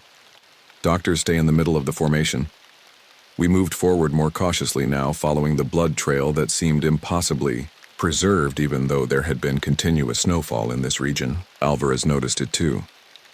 "The blood trail should be covered," she said quietly. "Weather reports showed regular snowfall for the past 2 weeks." "Maybe it's recent," I suggested. "No," Kozlov interjected. "This helicopter has emergency transponder signal, stopped 14 days ago. That silenced us." We continued forward, the knowledge that we were tracking 2-week-old blood through pristine snow adding to our unease. Dawn broke slowly, the horizon changing from black to purple to pale blue. The growing light revealed Verkhoyansky ahead. Even from a distance, the destruction was evident. Several structures had been burned down to their foundations. Others showed significant structural damage. Walls collapsed and roofs caved in. "Possible artillery damage," Harris murmured, surveying the scene through binoculars. "No," Kozlov said, "no military action authorized here. This is something else." As we reached the village outskirts, the first houses appeared damaged and jagged against the snow. We paused at the perimeter, taking in details that became more disturbing the longer we looked. Even with the fresh snow layer, there were no footprints, anywhere. Not a single track from villagers' animals or the missing reconnaissance team. "This isn't right," I said. "There should be tracks paths between buildings at minimum. It's like the snow fell and nobody's moved since," Alvarez added. What we did find cutting through the unblemished snow were wide, continuous marks as if heavy objects had been dragged through the village. All of these drag marks oriented toward the center of Vorkoyansky. Reeves assessed the situation quickly. "We're splitting into 3 teams. Harris take Wong and Daniels, sweep the eastern sector. Jenkins, you're with Kozlov and Crawford on the west. I'll take the doctors and the rest through the center. Radio check every 5 minutes. Any contact with hostiles or civilians, you report immediately." The team separated, moving between the damaged buildings with weapons ready. The silence was intense. No birds called, no wind stirred the branches of the few stunted trees, and nothing moved except us. The only sound was the crunch of our boots, compressing snow. Our central team moved methodically toward the village square. Approaching a small administrative building, we found the first signs of the missing Russian soldiers. Equipment lay scattered across the snow, standard issue gear, weapons, communications devices, and all abandoned. "Organized withdrawal doesn't look like this," Reeves said, examining a perfectly functional rifle left behind. "No brass casings," another soldier noted. "No signs of firefight." Alvarez had moved slightly away from the group, kneeling beside what I initially thought was a dark patch of ice. She was already pulling on extra gloves and removing collection equipment from her pack. "Jones," she called, "you need to see this." I joined her, immediately recognizing what had caught her attention. The dark mass frozen to the ground wasn't ice. It was organic matter tissue that had partially liquefied and then refrozen. Alvarez carefully collected samples, placing them in specially designed containment vials. "This is consistent with Agent G exposure. The compound breaks down cellular structures, particularly in neural tissue, before reconstituting them into a modified form." "Human?" I asked. "Yes. Based on the cellular degradation pattern, I'd estimate exposure occurred roughly 2 weeks ago, aligning with the helicopter crash." Reeves had been listening. He activated his radio. "All teams be advised. We have confirmation of Agent G exposure. Switch to level 4 containment protocols. Full face masks, no exposed skin." The radio crackled. "Central, this is West Team. Jenkins has found something in the comms building. You should see this." We regrouped at a squat concrete structure that must have housed the village's communications equipment. Jenkins met us outside, his expression troubled behind his clear mask. "It's on the walls, the ceiling, nothing I've ever seen before." Inside, illuminated by our flashlights, a network of filaments covered the interior surfaces. They weren't mechanical wires. They were organic, resembling nerve fibers or blood vessels. They pulsated slightly, a rhythmic movement that suggested circulation or signal transmission. The fibers all connected, forming a complex network that converged toward a central point on the back wall. "Don't touch anything," Alvarez warned. Jenkins pointed to a collection of communication equipment. These were still running when we entered. "Batteries should have died days ago. I think these fibers are drawing power somehow." The implications were chilling. Agent G was designed to rewrite neural pathways to connect infected hosts. What we were seeing was that process extended beyond bodies to the infrastructure itself. "Seal it," Reeves ordered. "Nobody goes back in. Mark it for the containment team." As Jenkins and another soldier began sealing the building with specialized tape and markers from their packs, Reeves gathered the team leaders to discuss our findings. "This isn't a simple outbreak," I said. "Agent G has established itself throughout the village. The missing people, the drag marks, I believe they've been collected." "Collected for what purpose?" Reeves asked. Before I could theorize, a sound cut through the silence. A wail, not quite human, not quite animal, traveled across the village. It rose and fell in a pattern that suggested multiple sources producing a unified sound. Every head turned toward the source. At the center of the village stood a large wooden structure. The Orthodox church, its onion dome, still intact, even though everything around it was destroyed. Kozlov crossed himself reflexively. That is Church of St. Nicholas Village gathering place. As we watched, the heavy wooden doors of the church visibly bulged outward as if something massive inside was pressing against them, testing their strength. The wailing intensified, becoming more desperate, more hungry. "Whatever's happened to the villagers," Alvarez said quietly. "I think we've found them." The wailing rose to an unbearable pitch as we approached the church. Each step closer intensified the sound until it vibrated through my bones and set my teeth on edge. What had started as a mournful cry had transformed into something hungry and desperate, a collective voice that shouldn't exist. Reeves halted us about 30 meters from the Orthodox Church's entrance. The wooden doors continued to bulge outward with rhythmic pulses. "Alvarez, Jones, you stay back," Reeves ordered. "Kozlov, what's the layout inside?" Kozlov's face had gone pale beneath his mask. Simple one main worship area, small rooms in the back, and a bell tower above. Reeves nodded, then motioned to his remaining soldiers. They moved with practiced precision, stacking up beside the entrance, while we watched from behind a partially collapsed wall. My breath fogged the inside of my mask in rapid bursts. "On my mark," Reeves said into his comm. 3, 2, 1, breach. Harris kicked the doors open while 2 soldiers tossed in flashbang grenades. The deafening crack was followed by a momentary silence. Then a sound I still hear in my nightmares, thousands of voices screaming in perfect unison. The soldiers moved in weapons raised. I couldn't see what they discovered, but their reactions told me everything. Wong stumbled backward. Jenkins vomited inside his mask. Harris simply froze with his weapon half lowered. "Jesus Christ," Reeves whispered over the comm. Against all training and common sense, I moved forward. Alvarez grabbed my arm, but I shook her off. I had to see and I had to understand. Nothing could have prepared me for what waited inside that church. Dozens, perhaps hundreds of human bodies had fused together into a single massive organism that filled the entire interior space. Limbs protruded at impossible angles, some elongated to twice their normal length. Faces emerged from the undulating flesh mass, some screaming, some silent, with eyes that followed us. Torsos melded together in disgusting formations, skin stretched between bodies like webbing. The creature pulsed with hideous life, circulating fluids visible through semi-transparent tissue. At its core, where the altar should have been a dense cluster of partially dissolved heads, created a central node, their eyes moving in coordinated patterns that suggested a collective intelligence.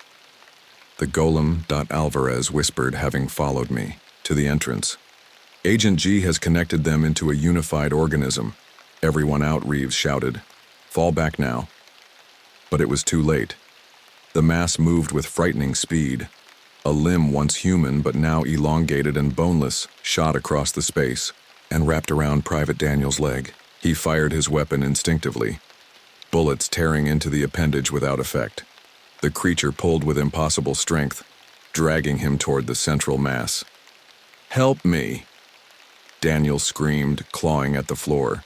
Harris and Jenkins grabbed his arms, trying to pull him back, but 3 more tendrils lashed out, wrapping around Daniel's torso. His body lifted off the ground, suspended between his comrades in the golem. "Let him go," Reeves ordered, opening fire on the tendrils. The bullets tore through flesh, but sealed behind their passage, the tissue regenerating almost instantly.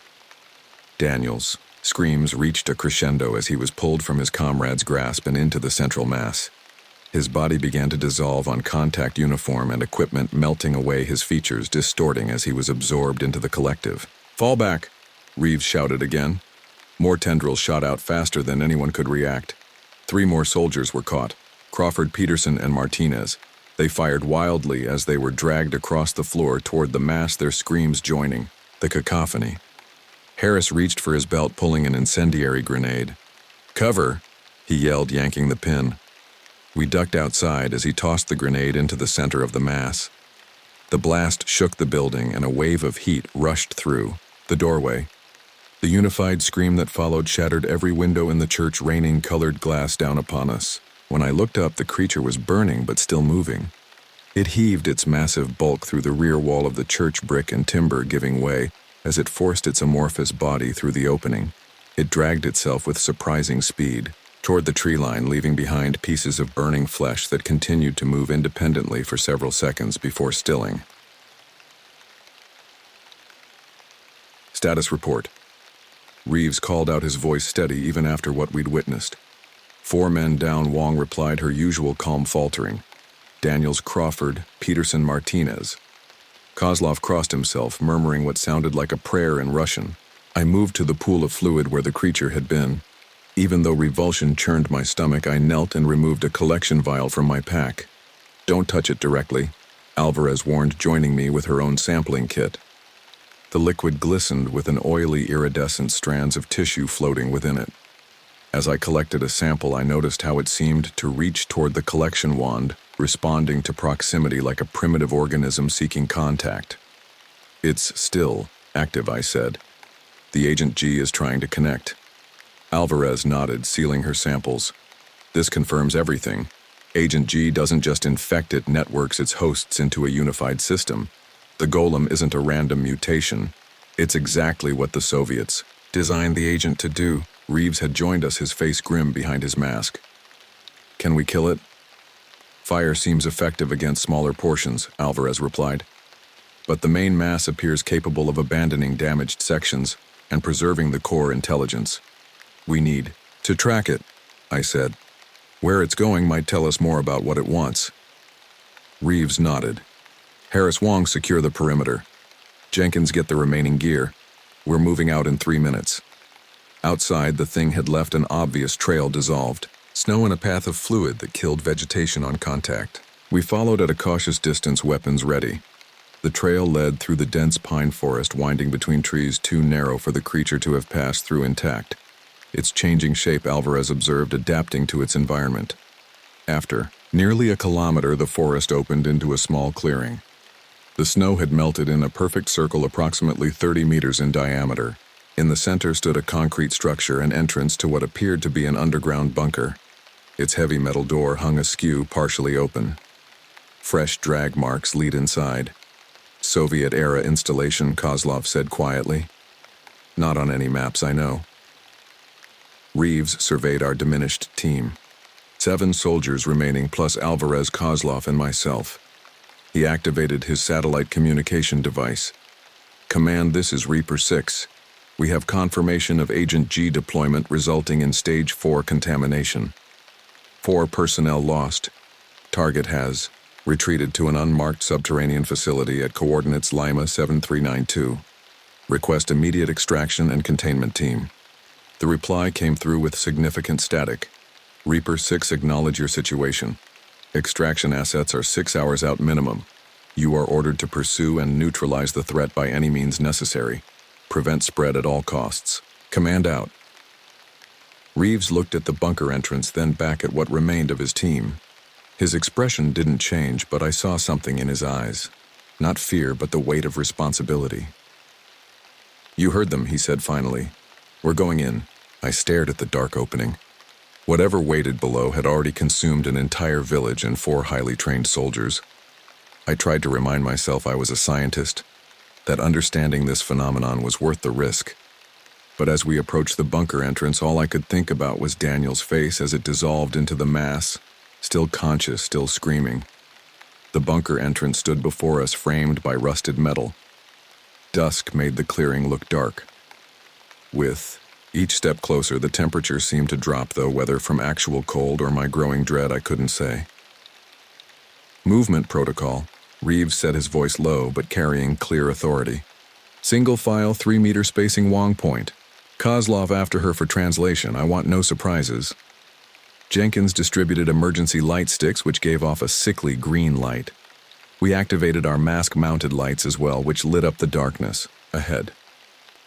The corroded metal stairs led down at a steep angle, each step groaning beneath our weight. The air changed immediately. It smelled metallic with an underlying sweetness that reminded me of rotting fruit.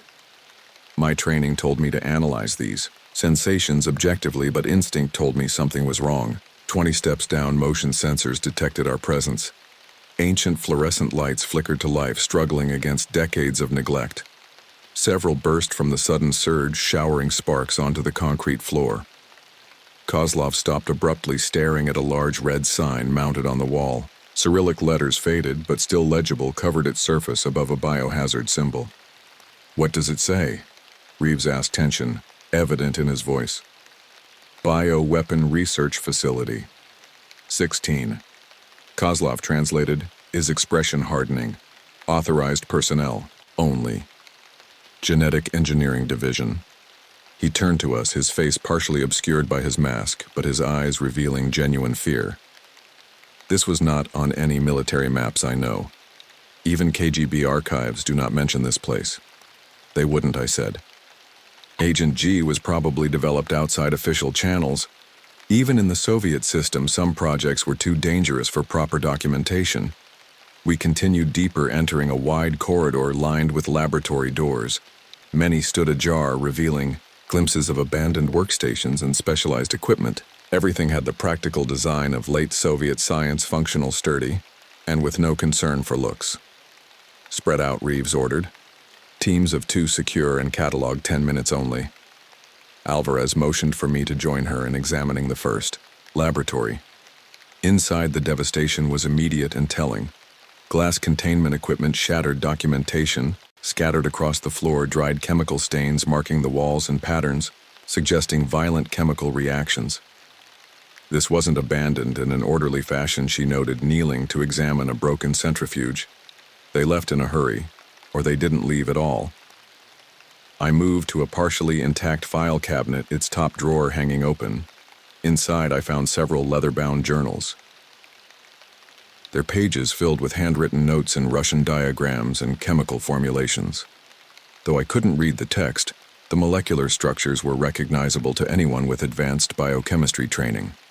"These are Agent G research journals," I said, carefully placing them in my pack. "The base formulation appears to be derived from nerve agents, but with radical modifications to the delivery mechanism." Alvarez had moved deeper into the lab, her light illuminating what appeared to be an observation chamber separated by thick glass. Inside stood 6 metal beds, each equipped with heavy restraints. "Test subjects," she said quietly. "Human test subjects." The restraints were broken, torn from their moorings with force that would have required superhuman strength. Dark stains covered the beds and walls, patterns suggesting violent struggles. "This isn't just a research facility," I realized, connecting the evidence. "It's where they developed and tested Agent G on human subjects." "Which means the Golem wasn't the first," Alvarez concluded. "They created others here, earlier versions." Reeves appeared at the doorway. "We've found something." "Next section." We followed him through a security checkpoint with a reinforced door hanging from one hinge. Beyond lay a wing labeled "Observation" in both Russian and English. This area contained dozens of cells, each with a viewing window and monitoring equipment. Most doors stood open, but the few that remained closed bore scratch marks on their interior surfaces. Long, deep gouges in metal that should have been impossible for human hands to create. "They were keeping them here," I said, observing the progression of infection. Jenkins called from further down the corridor. "Sir, you need to see this." He stood before a large window overlooking a circular chamber 1 level below us. The room appeared to be a communal area, perhaps for more socially advanced experiments. The walls and floor were covered in the same organic filaments we'd seen in the church, which pulsed with subtle rhythm. "It's spreading," Wong observed. "The Agent G is integrating with the facility itself." Before anyone could respond, a sound traveled through the corridors. Scraping, shuffling footsteps approaching from multiple directions. Reeves signaled for silence, directing us into defensive positions with practiced hand motions. They emerged from connecting corridors and maintenance shafts, human figures moving with unnatural coordination. Unlike the fused mass of the Golem, these were individual bodies, yet clearly altered by Agent G. Their skin had a waxy, translucent quality, blue veins visible beneath the surface. Their movements were jerky, but purposeful, heads tilting in perfect unison as they spotted us. "Infected villagers," Alvarez whispered, "and possibly the Russian reconnaissance team." I counted at least 15 approaching from various directions. Their eyes tracked us with an intelligence that seemed collective rather than individual. When one tilted its head to observe us, all others mimicked the action precisely. "They're networked," I said. independent bodies sharing a unified consciousness. Can we neutralize them? Reeves asked, weapon raised. Before Alvarez could answer, the infected launched their attack. Not with wild aggression, but with disturbing coordination. They moved in formation, some advancing directly while others circled to flank us. Their tactics suggested military training, or at least access to such knowledge. Open fire, Reeves ordered. The soldiers' weapons sounded in the confined space. The infected in front collapsed under sustained fire, but those behind simply stepped over fallen bodies, maintaining their advance without hesitation. Most disturbing was their lack of defensive instinct. They made no attempt to take cover or avoid bullets. They're not trying to kill us, Reeves realized after several minutes of engagement. They're trying to overwhelm us, capture us. He was right. The infected that reached our position attempted to grab rather than harm us. When Harris shot one directly through the chest, it continued forward, arms outstretched, until a headshot finally stopped it. Central nervous system destruction only, Harris called out, adjusting his aim. We established a defensive perimeter in an intersection of corridors using overturned metal tables as barricades. I took the opportunity to examine a facility map mounted on the wall nearby. Its plastic surface cracked but still legible. There's a main storage vault 2 levels below us, I reported, tracing the layout with my finger. It's connected to this level by a freight elevator at the end of this corridor. That's where it went, Alvarez said, reloading her sidearm. The golem. It's seeking something in that vault. Then that's where we're going, Reeves decided. Wong Jenkins, clear a path to the elevator. Everyone else covering fire, 5-second intervals, leapfrog pattern. We moved as instructed, 2 soldiers advancing while others provided cover, then rotating positions. The infected continued their coordinated assault, seeming to anticipate our tactics, adjusting their own approaches accordingly. They're learning, I told Reeves as we paused behind a barricade, adapting to our methods. Then we changed the pattern, he responded. Harris Wong ceiling check. The warning came too late. As Harris looked up, infected dropped from access panels above, having used maintenance crawl spaces to position themselves. One landed directly on Harris, its elongated fingers, wrapping around his exposed wrist where his glove had separated from his sleeve during combat. Contact, Harris shouted, struggling to push the creature away. Wong was beside him instantly, her combat knife slashing through the infected's throat. She pulled Harris free, but we all saw it. The blue discoloration spreading up Harris's arm from the point of contact, veins visibly darkening as the agent entered his bloodstream. I'm hit, Harris said calmly, staring at his arm. The infection progressed with horrifying speed, blue lines racing toward his shoulder. Keep moving, Reeves ordered, but his eyes met Harris's with understanding passing between them. We fought our way to the elevator, a massive freight platform designed to transport heavy equipment. Jenkins activated the controls while the rest of us held the infected at bay. As the doors began to close, Harris stepped back, remaining in the corridor. Harris, move your ass, Reeves shouted. Can't do that, sir, Harris replied. His voice eerily steady despite the blue veins now visible on his neck. You know the protocol for exposure. Reeves hesitated, an emotion I couldn't identify briefly crossing his face. Sergeant, I'll hold them off, Harris interrupted. Complete the mission. He looked at each of us, his eyes still his own despite the infection visibly climbing his face. It's been an honor. Wong tried to reach for him, but Jenkins held her back as the doors continued closing. Give me your sidearm, Sir Harris, said to Reeves. Reeves drew his pistol and passed it through the narrowing gap without hesitation. Godspeed, Sergeant, he said softly. As the elevator doors sealed shut and we began our descent, a single gunshot sounded through the shaft, the noise bouncing off metal walls before fading into silence. Wong stared at the closed doors. Her normally composed expression cracked with grief. No one spoke. There was nothing to say. The elevator continued its descent for what felt like minutes but was likely only 30 seconds. When it finally stopped, the doors opened to reveal level 3, a vast circular chamber that looked like something from a science fiction film rather than Soviet-era construction. Hundreds of fluid-filled containment tubes lined the walls from floor to ceiling, each connected to a central hub by pulsing organic filaments, similar to those we'd seen throughout the facility. Most tubes contained a blue luminescent liquid, while others had shattered their contents, either evaporated or pooled on the floor. The room was lit by a blue glow from the intact containers, creating dancing shadows that moved even when we stood still. At the center of the chamber stood a single figure, a man in a Soviet military uniform that appeared decades old, yet perfectly preserved. His skin was almost transparent, blue veins visible throughout his body, pulsing with the same luminescence as the containment tubes. He stood perfectly still, watching us with eyes that glowed from within. "Welcome, Americans," he said, his voice resonating with unnatural harmonics that seemed to come from everywhere at once. "I've been waiting for someone worthy of witnessing what we've created here."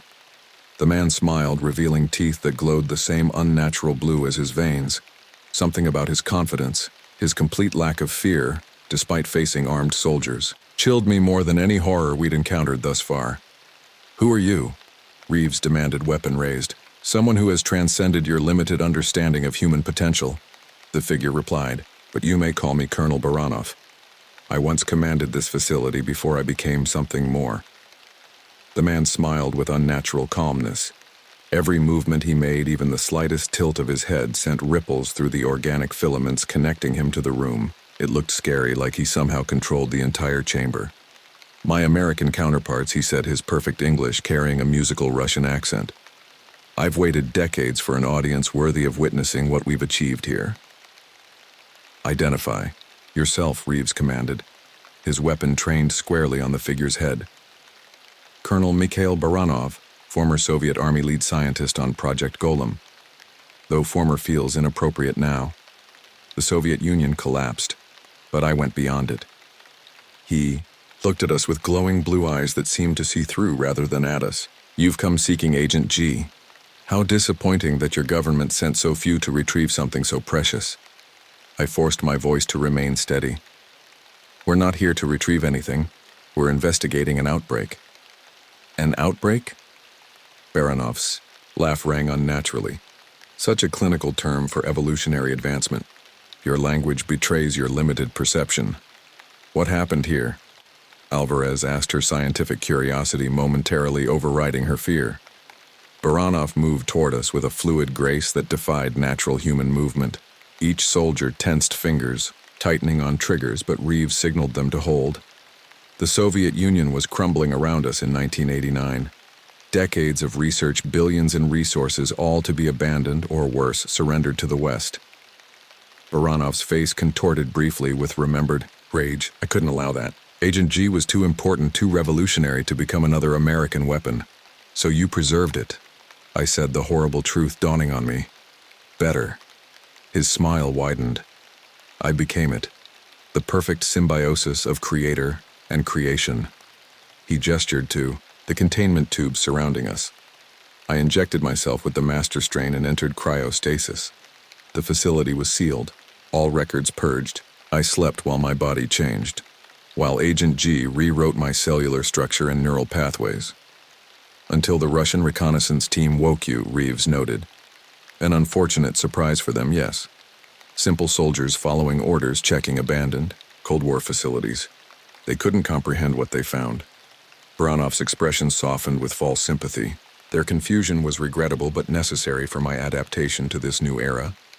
I stared at the pulsing filaments connecting Baranov to the chamber, following their path to the dozens of containment tubes and back to his body. Each pulse sent a wave of blue luminescence through the network, moving with steady rhythmic beats. "You're the central nervous system," I whispered as I suddenly understood. "The Golem, the infected villagers, you're controlling all of them. Control implies domination. I prefer guidance." Baranov spread his arms. "I share my consciousness with them. They become extensions of me and I of them. A unified mind spread across multiple bodies." The implications were huge. Agent G hadn't just created infected hosts, it had created a distributed consciousness with Baranov at its center. Every infected person, every changed villager or soldier wasn't just connected to Baranov. They were Baranov extensions of his will. "You deliberately infected the village," Alvarez realized aloud. "I needed to understand modern humans. Things have changed in 15 years. Baranov stepped closer, his movements eerily smooth. "But the fundamentals remain the same. Humanity still lives divided, fighting meaningless battles over arbitrary boundaries. I've solved that problem. No more nations, no more wars. One mind, one purpose. Wong moved her position slightly to cover Alvarez. Baranov's glowing eyes flicked, to her his head tilting with predatory interest. You disapprove, Specialist Wong. He spoke her name with intimate knowledge that chilled my blood. I can feel your resistance from here. Your mind is disciplined, focused, and sharp. You would make an excellent addition to our collective. Stay back, Wong warned, raising her weapon. Baranov smiled. Your friend Harris is already joining us. His resistance was admirable but ultimately futile. Even now his knowledge and training integrate with our consciousness. The mention of Harris's name sent a visible shock through the team. Reeves's jaw tightened, but his aim never wavered. That's enough, he said. You're coming with us for containment and study. Baranov's expression changed to something between amusement and pity. Americans always believing they can control what they don't understand. What happened next occurred too quickly for human reaction. Baranov moved with impossible speed. One moment standing 3 meters away, the next directly beside Wong. His elongated fingers wrapped around her head before she could fire a single shot. A quick, efficient twist. The crack of her neck breaking resounded through the chamber. Wong's body crumpled to the floor as Baranov stepped back. Moving so fast he seemed to blur. Open fire, Reeves shouted. The room erupted with gunfire. Bullets tore through Baranov, but his body rippled like water with each impact, the wound sealing instantly. Blue fluid sprayed out and then flowed back into him. He wasn't dodging, he was phase-changing. His molecular structure temporarily dispersing and then reforming. The tubes, Alvarez shouted, pointing to the containment vessels. They're full of concentrated Agent G. That's his power source, his connection to the network. Baranov's expression hardened. He lunged toward Jenkins, moving so fast he appeared to teleport. Jenkins emptied his magazine but couldn't stop Baranov's attack. The colonel's hand plunged into Jenkins's chest. Blue veins immediately spreading through his body. Jenkins screamed as his skin began changing, becoming translucent, his veins glowing with the same blue luminescence as Baranov's. Target the containers. Reeves ordered, redirecting fire toward the glass tubes lining the walls. Bullets shattered several containers, releasing pressurized blue fluid that ignited on contact with air. The flames burned with an unnatural blue intensity, consuming organic filaments and sending Baranov staggering backward. Yes, Alvarez shouted. The agent is flammable in concentrated form. Baranov roared a sound that contained multitudes of voices, as if the entire golem screamed through him. He gestured sharply, and more infected appeared from adjoining corridors, moving with the same coordinated precision we'd seen earlier. You cannot stop evolution, Baranov said, his voice deepening as more Agent G leaked into the chamber. Instead of avoiding the fluid, he absorbed it through his skin, growing visibly stronger. His body began to change limbs, elongating fingers extending into blade-like appendages. 2 more soldiers fell overwhelmed by infected villagers while trying to destroy the containment tubes. Alvarez moved to help Crawford, only to be thrown against a wall by Baranov's elongated arm. She collapsed, blood seeping through her protective suit at the shoulder. Alvarez, I shouted, rushing to her side. I'm all right. She gasped, though clearly she wasn't. The containers, we need to destroy the central hub, everything connects there. I helped her to a defensive position behind an overturned console as Reeves and Kozlov provided covering fire. The chamber was changing around us, the released Agent G merging with Baranov, enhancing his abilities. He moved faster, hit harder, his body becoming less human with each passing second.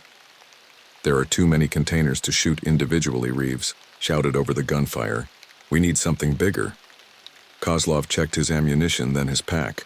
His expression changed as he realized something, a grim determination settling over his features. He caught my eye from across the chamber, and I saw his decision before he voiced it.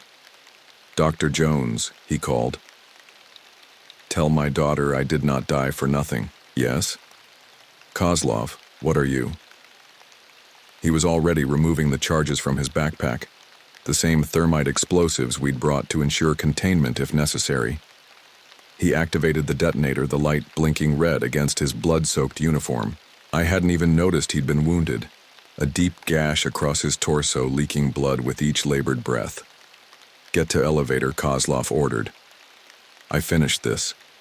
Reeves understood immediately. Everyone pull back now. Baranov noticed the change in our strategy. He turned toward Kozlov but was momentarily distracted when Reeves emptied his magazine into more containment tubes, creating a wall of blue flame between Baranov and our escape route. I helped Alvarez toward the elevator, while Reeves covered our retreat. Kozlov remained behind, detonator clutched in his hand, charges secured to his body. "Kozlov," I called. "There has to be another way. No time for a better plan." He smiled grimly. "This is good death. Soldier's death." Baranov lunged toward us, cutting through the flames as if they were merely an inconvenience. Kozlov waited until the last possible moment, until Baranov was almost upon him. Then he rushed forward, tackling the changed colonel into the central containment hub, where the highest concentration of Agent G was stored. "For Russia," Kozlov said, his finger pressing the detonator. The explosion was blinding, a concentrated fireball that consumed the central hub in milliseconds. The pressure wave knocked us backward into the elevator as chain reactions ignited each connected container. Blue flames engulfed the chamber, feeding on the organic filaments racing through the network Baranov had created. Reeves slammed the elevator control panel, the doors closing just as secondary explosions began. Alvarez leaned heavily against me, her breathing shallow blood soaking through her uniform. "Facility's self-destruct system," she murmured. "Soviet fail-safe for containment. Breach." A computerized voice confirmed her assessment. Russian announcements followed by a countdown blaring through the facility's speakers. The elevator surged upward, the shaft around us shuddering as explosions continued below. "We're not going to make it," I said, watching the floor indicators crawl past too slowly. "Yes, we are," Reeves replied with absolute certainty, checking Alvarez's wound. "Apply pressure here." I pressed against the bleeding as instructed while Reeves prepared his weapon for whatever might await us above. The elevator groaned, straining against mechanical failures as the facility began systematically destroying itself. When the doors finally opened on the ground level, we moved as quickly as Alvarez's injury allowed. The bunker was already collapsing, ceiling panels crashing down, support beams buckling under structural damage. Behind us, blue flames raced through conduits, consuming everything connected to Baranov's network. We stumbled out of the bunker entrance just as the final countdown ended. The ground beneath us heaved violently, throwing us forward into the snow. I covered Alvarez with my body as the bunker imploded, the entrance collapsing inward with a deafening roar. A shockwave of cold air rushed over us, carrying dust and debris. Then silence. We lay in the snow, gasping for breath, our bodies outlined against the remains of the facility. Above us, the night sky was clear, stars shining brightly. No sign remained of Baranov, the Golem, or Agent G. Nothing but a collapsed crater where the bunker entrance had been. Reeves recovered, first checking Alvarez's wound before activating his emergency beacon.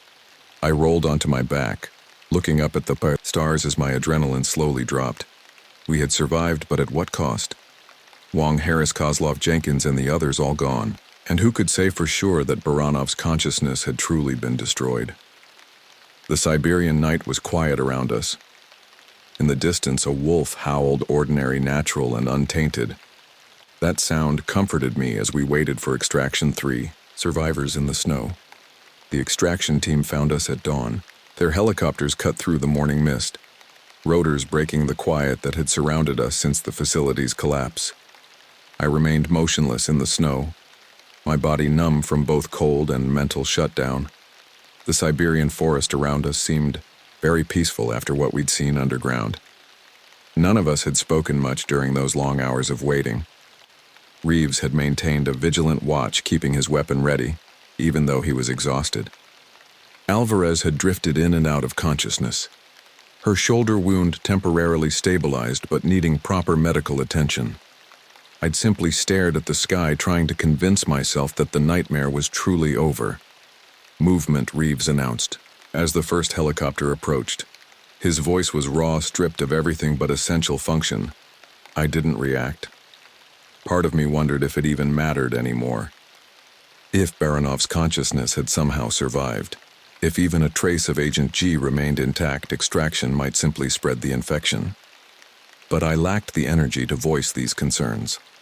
The medical team reached Alvarez first, their skilled movements very different from our stillness. I watched without emotion as they secured her to a stretcher, noticing how professional they were. When they approached me with thermal blankets and assessment questions, I responded mechanically, my voice not sounding like my own. Any direct contact with biological agents? A medic asked, checking my pupils with a pen light. No, I said, though I wasn't entirely certain. Everything after the explosion blurred together in my memory. Reeves was the last to board, scanning the collapsed bunker entrance one final time before climbing into the helicopter. As we lifted off, the sunrise lit up the impact crater where Baranov and his creations had disappeared. From above, it looked almost small against the huge Siberian landscape. No visible evidence remained of the horrors beneath. The flight to the extraction point went by quickly. Military doctors worked on Alvarez while giving us all preliminary decontamination procedures. I saw Reeves speaking into a satellite phone, his face blank as he delivered what I thought was a preliminary report. I couldn't hear his words over the rotor noise, but his tight jaw and precise gestures told me he was sticking to basic facts, separating the parts of our mission that couldn't be easily explained. We were transferred to a medical transport plane at a remote airfield. The crew wore level 4 containment suits, treating us as potential biohazards, even though we had initial clearance. Their caution made sense, but it was very disturbing. The plane's interior had been converted into an isolation unit, with separate compartments for each of us. Where are we going? I asked as a doctor connected monitoring equipment to my arm. Landstuhl Regional Medical Center in Germany. She replied through her mask. You'll undergo full quarantine and debriefing there. I nodded and leaned back on the gurney. Germany, not American soil. I recognized the protocol. They wouldn't risk bringing us home until they were completely sure we carried no trace of Agent G. The next 2 months were filled with repetitive tests, interrogations, and psychological evaluations. We were housed in an isolation wing of the military hospital. Our interactions limited to medical staff and intelligence officers, blood tests, tissue samples, and brain scans. They monitored us for any sign of infection or neurological abnormalities. Each day brought the same set of questions from different interrogators, as if they hoped inconsistencies might emerge in our accounts. I saw Alvarez only during scheduled debriefing sessions. Her shoulder wound had been treated successfully, but she moved more carefully now, her previous confidence replaced by constant watchfulness. Reeves maintained his military bearing throughout, answering questions efficiently and without emotion. During the 6th week of quarantine, I was awakened by nightmares for the 3rd consecutive night. In my dreams, Baranov's blue-veined hand reached through my chest, his voice whispering about evolution and unified consciousness. I gasped awake, to find myself clawing at my own skin. The dreams are a normal trauma response, the staff psychologist told me the next morning. She sat across from me in the small interview room with her clipboard. All 3 of you are exhibiting classic PTSD symptoms. There's nothing classic about what we experienced, I replied. She made a note without looking up. Have you considered that your recurring nightmare might represent feelings of violation? The boundary between self and other was literally threatened during your encounter. I nearly laughed at the clinical reduction of our experience. How could I explain that my fear wasn't symbolic? That somewhere in my hindbrain, I couldn't shake the possibility that Baranov's consciousness might find a way to persist, to reach out, to continue what he'd started. When clearance finally came, we were assembled in a conference room for our final briefing. A collection of senior military officers and intelligence officials waited around a long table. At the head sat a brigadier general whose name tag identified him as Hargrove. You've all been medically cleared. Hargrove began without preamble. No trace of biological contamination has been detected. However, the security classification of Operation Golem remains at Omega level. He slid folders across the table to each of us. Inside mine was a heavily redacted mission report and a non-disclosure agreement that covered several pages. The official record will show that a training accident during a joint U.S.-Russian military exercise resulted in the deaths of 9 American and 4 Russian personnel. Hargrove continued the nature of Agent G, and Colonel Baranov's research remains classified indefinitely. A training accident, Alvarez repeated, her voice flat with disbelief. 13 people died. An entire village was destroyed. Officially, Verkhoyansky remains an uninhabited location on Soviet maps, one of the intelligence officers interjected. The Russian government has agreed to maintain this position. You're hiding the truth, I said, anger finally breaking through my emotional shutdown. Hargrove's expression hardened. We're containing a threat, Dr. Jones. Public knowledge of Agent G would create panic and potentially inspire similar research by hostile actors. The best defense against biological weapons is often secrecy regarding their existence. I wanted to argue further, but the fatigue of the past 2 months had worn me down. Instead, I signed the papers, knowing refusal would likely result in indefinite observation for my own safety. As we prepared to leave, Reeves approached me in the hallway. His face showed subtle changes I hadn't noticed before. New lines around his eyes, a perpetual tension in his jaw. They're watching us, he said quietly. They'll always be watching us. Do you think it's really over? I asked. His expression didn't change, but something flickered behind his eyes. I think we did our job. The rest isn't our concern anymore. It was the answer of a soldier who'd learned to separate his thoughts, to accept that some questions didn't have satisfying answers. I envied his discipline, even as I felt sorry for what it cost him emotionally. We parted without ceremony. Reeves received orders for Pentagon intelligence along with a promotion to full colonel. Alvarez accepted a position with the World Health Organization's Biosecurity Division. I returned to DARPA, to my old lab and my old projects, as if nothing had changed. For 6 months, I tried to resume my previous life. I analyzed threat assessments, reviewed defensive countermeasure proposals, attended the same tedious budget meetings. But everything had changed. Each time I entered a lab, I saw Baranov's makeshift experiments. Each time I reviewed a biological agent report, I remembered the thing in the church. Hundreds of humans fused into a single organism. Faces still conscious, still screaming. My resignation letter was brief. My supervisor accepted it with visible relief. I'd become a difficult presence, questioning protocols and research applications that previously wouldn't have troubled me. I transitioned to private consulting work, choosing projects that focused on medical applications rather than weapons development. The years passed. I learned to live with the nightmares, to see them as trauma effects rather than premonitions.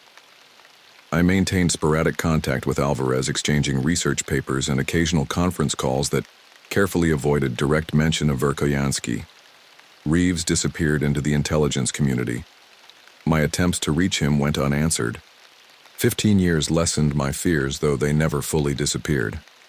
When I received my cancer diagnosis 6 months ago, my first reaction was perverse relief. At least I would die a natural death, my consciousness wholly my own until the end. Is that why you're breaking your silence now? The journalist asked, pulling me back to the present moment. Because of your diagnosis? I studied my watered-down Scotch, aware of how my story must sound to someone who hadn't been there. Partly when you know your time is limited, priorities change. The bar had emptied further during my account, the late hour clearing out all but the most dedicated drinkers. The journalist hadn't touched their drink since I'd begun describing our escape from the facility. You mentioned Dr. Alvarez contacted you. Recently, they prompted. I nodded, leaning forward slightly. Last month, after years of careful communication, she sent me an encrypted message that broke all our established protocols. She'd been working at a WHO monitoring station near the Kazakhstan-Russia border. Her team detected biological anomalies in soil and water samples, cellular structures that responded to proximity, that tried to connect even though they were separated. The journalist's expression remained neutral, professional, but I noticed their grip tightened slightly on their pen. She disappeared 3 days after sending that message. Official report says she abandoned her post. took accumulated leave without proper notification, but she sent me something before vanishing. I lowered my voice further. Classified documents suggesting Agent G was developed at multiple Soviet sites, not just Verkhoyansky. Baranov's facility was apparently one part of a larger program codenamed Soznany Russian for consciousness. And you believe these other development sites might still contain active samples? The journalist asked.